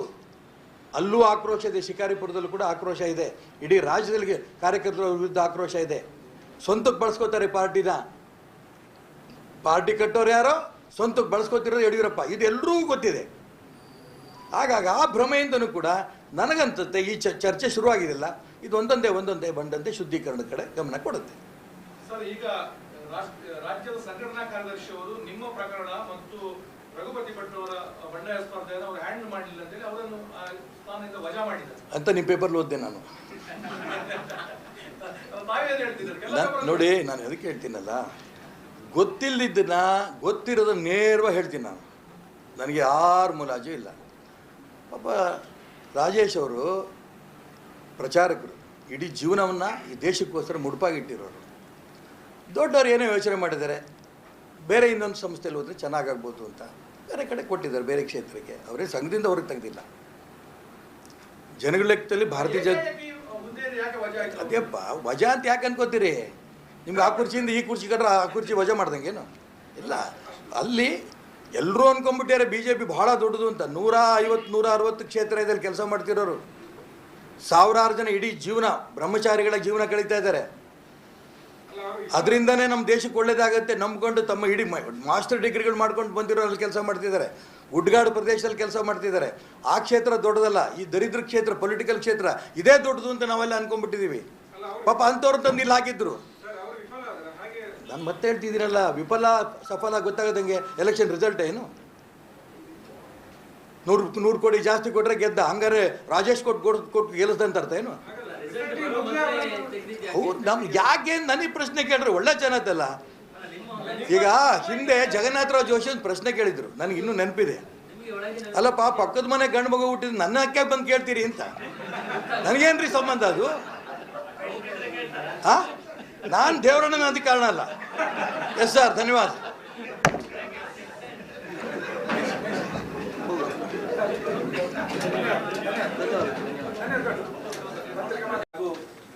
ಅಶ್ವಿನ್ ಕುಮಾರ್ ಇವರಿದ್ದಾರೆ, ಇವರಿಗೂ ಕೂಡ ಹಾರ್ದಿಕವಾಗಿ ಸ್ವಾಗತ ಬಯಸ್ತಾ ಇದ್ದೇನೆ. ಹಾಗೆ ಉದ್ಯಮಿಗಳಾಗಿರುವ ಮಂಗಳೂರಿನ ಕೃಷ್ಣ ಶೆಣೈ ಇವರು ಕೂಡ ನಮ್ಮ ಜೊತೆ ಸೇರಿದ್ದಾರೆ, ಇವರನ್ನು ಕೂಡ ಹಾರ್ದಿಕವಾಗಿ ಸ್ವಾಗತ ಬಯಸ್ತಾ ಇದ್ದೇನೆ. ಹಾಗೆ ನಮ್ಮ ಜೊತೆ ಇನ್ನೊಬ್ಬ ಅತಿಥಿ ಮಹೇಶ್ ಅವರಿದ್ದಾರೆ, ಇವರನ್ನು ಕೂಡ ಹಾರ್ದಿಕವಾಗಿ ಸ್ವಾಗತ ಬಯಸ್ತಾ ಇದ್ದೇನೆ. ಉಮೇಶ್ ಆರಾಧ್ಯ ಅವರು, ಇವರು ಕೂಡ ನಮ್ಮ ಪತ್ರಿಕಾಗೋಷ್ಠಿಗೆ ನಮ್ಮನ್ನು ಸೇರಿದ್ದಾರೆ, ಇವರನ್ನು ಕೂಡ ಹಾರ್ದಿಕವಾಗಿ ಸ್ವಾಗತ ಬಯಸ್ತಾ ಇದ್ದೇನೆ. ಹಾಗೆ ಮುಖ್ಯವಾಗಿ ಪತ್ರಿಕಾ ಮಾಧ್ಯಮದವರು, ನಿಮ್ಮೆಲ್ಲರನ್ನು ಈ ಪತ್ರಿಕಾಗೋಷ್ಠಿಗೆ ಹಾರ್ದಿಕವಾಗಿ. ಬಹಳ ವಿಶೇಷವಾದ ಚುನಾವಣೆ. ಏಕೆ ಅಂತಂದರೆ ಭಾರತೀಯ ಜನತಾ ಪಾರ್ಟಿ ಇಡೀ ದೇಶದಲ್ಲಿ ಒಂದು ಸಿದ್ಧಾಂತವಿಟ್ಕೊಂಡು ಕೆಲಸ ಮಾಡ್ತಾ ಇದ್ದರೆ, ಕರ್ನಾಟಕ ರಾಜ್ಯದಲ್ಲಿ ಮಾನ್ಯ ಅಟಲ್ ಬಿಹಾರಿ ವಾಜಪೇಯಿ ಇರ್ಬೋದು, ಲಾಲ್ ಕೃಷ್ಣ ಅದ್ವಾನಿ ಇರ್ಬೋದು, ನರೇಂದ್ರ ಮೋದಿ ಇರ್ಬೋದು, ಅಮಿತ್ ಶಾ ಇರ್ಬೋದು, ಅವರೆಲ್ಲರ ಸಿದ್ಧಾಂತಕ್ಕೆ ತಿಲಾಂಜಲಿಯನ್ನು ಕೊಟ್ಟು ಕರ್ನಾಟಕ ರಾಜ್ಯದ ಭಾರತೀಯ ಜನತಾ ಪಾರ್ಟಿ ಇವತ್ತು ನಡೀತಾ ಇದೆ ರಾಜ್ಯದಲ್ಲಿ. ಹಿಂದುತ್ವದ ಸಿದ್ಧಾಂತವೇ ಬೇಕು ಅನ್ನೋಂಥ ಉದ್ದೇಶದಿಂದ ಈ ಪಕ್ಷ ಶುರುವಾಗಿತ್ತು. ತುರ್ತು ಪರಿಸ್ಥಿತಿಯ ವಿರುದ್ಧ, ಸರ್ವಾಧಿಕಾರಿ ಧೋರಣೆ ವಿರುದ್ಧ ಪತ್ರಿಕಾ ಸ್ವಾತಂತ್ರ್ಯ ಬೇಕು, ವಾಕ್ ಸ್ವಾತಂತ್ರ್ಯ ಬೇಕು ಅನ್ನೋ ಉದ್ದೇಶದಿಂದ ಇಡೀ ದೇಶದಲ್ಲಿ ಜಯಪ್ರಕಾಶ್ ನಾರಾಯಣ್ ಅವ್ರ ನೇತೃತ್ವ ದೊಡ್ಡ ಆಂದೋಲನ ನಡೀತು, ನಿಮ್ಮೆಲ್ಲರೂ ಗೊತ್ತಿದೆ. ಅಂಥ ಸಂದರ್ಭದಲ್ಲಿ ತುರ್ತು ಪರಿಸ್ಥಿತಿಯನ್ನು ವಿರೋಧ ಮಾಡಿ 18 ತಿಂಗಳ ಜೈಲು ವಾಸವನ್ನು ಅನುಭವಿಸಿ ಹೊರಗೆ ಬಂದಂಥ ಎಲ್ಲ ರಾಷ್ಟ್ರೀಯ ನಾಯಕರು ಒಟ್ಟಿಗೆ ಸೇರಿ ಜನತಾ ಪಕ್ಷವನ್ನು ಕಟ್ಟಿದ್ದು ಇದೊಂದು ಇತಿಹಾಸ. ಆದರೆ ಆ ಸಂದರ್ಭದಲ್ಲೂ ಕೂಡ ದ್ವಿಸದಸ್ಯತ್ವ ಇರ್ಕೂಡ್ದು ಅನ್ನೋಂಥ ಕೆಲವರ ಅಭಿಪ್ರಾಯ ಇತ್ತು. RSSಗೆ ಹೋಗ್ಕೂಡ್ದು, ಜನತಾ ಪಕ್ಷದಲ್ಲೇ ಮಾತ್ರ ಇರಬೇಕು, ಈ ಅಂಶಗಳು ಬಂದಂಥ ಸಂದರ್ಭದಲ್ಲಿ ನಮ್ಮ ಸಿದ್ಧಾಂತವನ್ನು, ಹಿಂದುತ್ವವಾದವನ್ನು ಯಾವುದೇ ಕಾರಣಕ್ಕೂ ಬಿಡಲ್ಲ ಅನ್ನೋಂಥ ಒಂದೇ ಕಾರಣಕ್ಕೆ ಭಾರತೀಯ ಜನತಾ ಪಾರ್ಟಿ ಹೊರಗಡೆ ನಾವು ಬಂದ್ವಿ.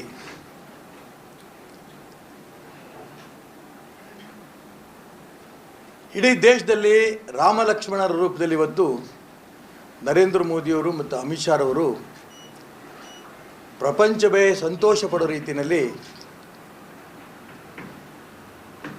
ವಿಶ್ವವನ್ನು ಒಂದುಗೂಡಿಸಬೇಕು ಅನ್ನೋಂಥ ಪ್ರಯತ್ನವನ್ನು ಮಾಡಿ ಮುಂದುವರೆದ ರಾಷ್ಟ್ರಗಳ ಮೆಚ್ಚುಗೆಯನ್ನು ಪಡೆದು ಇವತ್ತು ವಿಶ್ವ ನಾಯಕರಾಗಿ ನರೇಂದ್ರ ಮೋದಿ ಮುಂದೆ ಬಂದಿದ್ದಾರೆ. ಮೋದಿಯವರು ಹೇಳ್ತಾ ಇದ್ದಾರೆ, ಸೋನಿಯಾ ಗಾಂಧಿ ಮತ್ತು ರಾಹುಲ್ ಗಾಂಧಿ ಒಂದು ಕುಟುಂಬದಿಂದ ಮುಕ್ತ ಮಾಡಬೇಕು ಅನ್ನೋಂಥ ಒಂದು ಉದ್ದೇಶ ನಂದಿದೆ ಅಂತ ಅಂದ್ಕೊಂಡು ಹೋಗ್ತಾ ಇರಬೇಕಾದ್ರೆ ಕರ್ನಾಟಕ ರಾಜ್ಯದಲ್ಲಿ ಕಾಂಗ್ರೆಸ್ ಸಂಸ್ಕೃತಿ ಭಾರತೀಯ ಜನತಾ ಪಾರ್ಟಿಲಿ ಬಂದಿರೋದು ನಮ್ಮೆಲ್ರಿಗೂ ನೋವು ತಂದಿದೆ. ಒಂದೇ ಕುಟುಂಬದ ಮಾನ್ಯ ಯಡಿಯೂರಪ್ಪನವರು, ಕೇಂದ್ರದ ಚುನಾವಣಾ ಸಮಿತಿ ಸದಸ್ಯರು,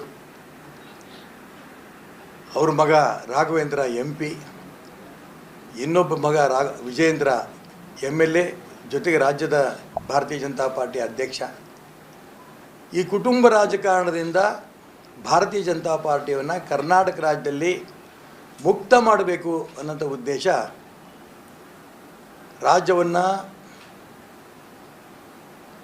ಪಕ್ಷದಲ್ಲಿದ್ದು ನೇತೃತ್ವ ವಹಿಸಿದಂಥ ತಪಸ್ಸು ರೂಪದಲ್ಲಿ ಕೆಲಸ ಮಾಡಿದಂಥ ಅನೇಕ ಕಾರ್ಯಕರ್ತರಿಗೆ ನೋವಾಗಿದೆ. ಇವತ್ತು ಒಂದೇ ಕುಟುಂಬದ ಕೈಯಲ್ಲಿ, ಅಪ್ಪ ಮಕ್ಕಳ ಕೈಯಲ್ಲಿ ಈ ಪಕ್ಷವನ್ನು ಹಿಡಿದು ಅವರೇನು ತೀರ್ಮಾನ ಮಾಡ್ತಾರೋ ಅದ್ರ ಪ್ರಕಾರನೇ ಎಲ್ಲ ನಡೀತಾ ಇದೆ. ಇದ್ರ ನೋವಿಂದ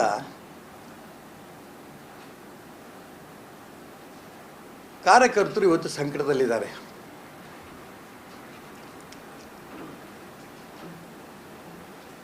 ರೈತ ಹೋರಾಟ, ರಾಷ್ಟ್ರೀಯ ಹೋರಾಟಗಳು, ಇದನ್ನು ಸಾಮೂಹಿಕ ನೇತೃತ್ವದಲ್ಲಿ ಭಾರತೀಯ ಜನತಾ ಪಾರ್ಟಿನ ಕಟ್ಕೊಂಡು ಬಂದ್ವಿ.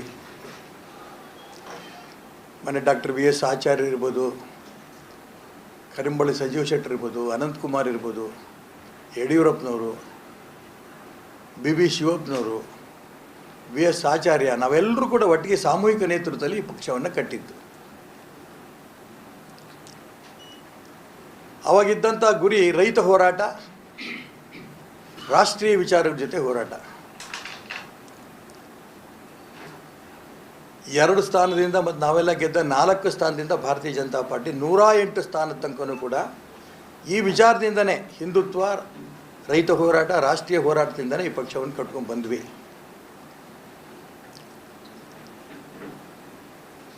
ಆದರೆ ಇವತ್ತು ತುಂಬ ನೋವಿಂದ ಹೇಳ್ತೇನೆ, ರಾಷ್ಟ್ರೀಯತೆಯಿಂದ ಜಾತೀಯತೆಗೆ ಇವತ್ತು ಭಾರತೀಯ ಜನತಾ ಪಾರ್ಟಿ ತಿರುಗಿಬಿಟ್ಟಿದೆ.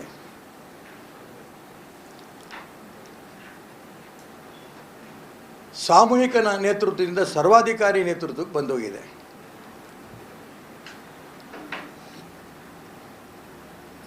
ಯಾರು ಯಡಿಯೂರಪ್ಪನವರು ಅವ್ರ ಕುಟುಂಬದ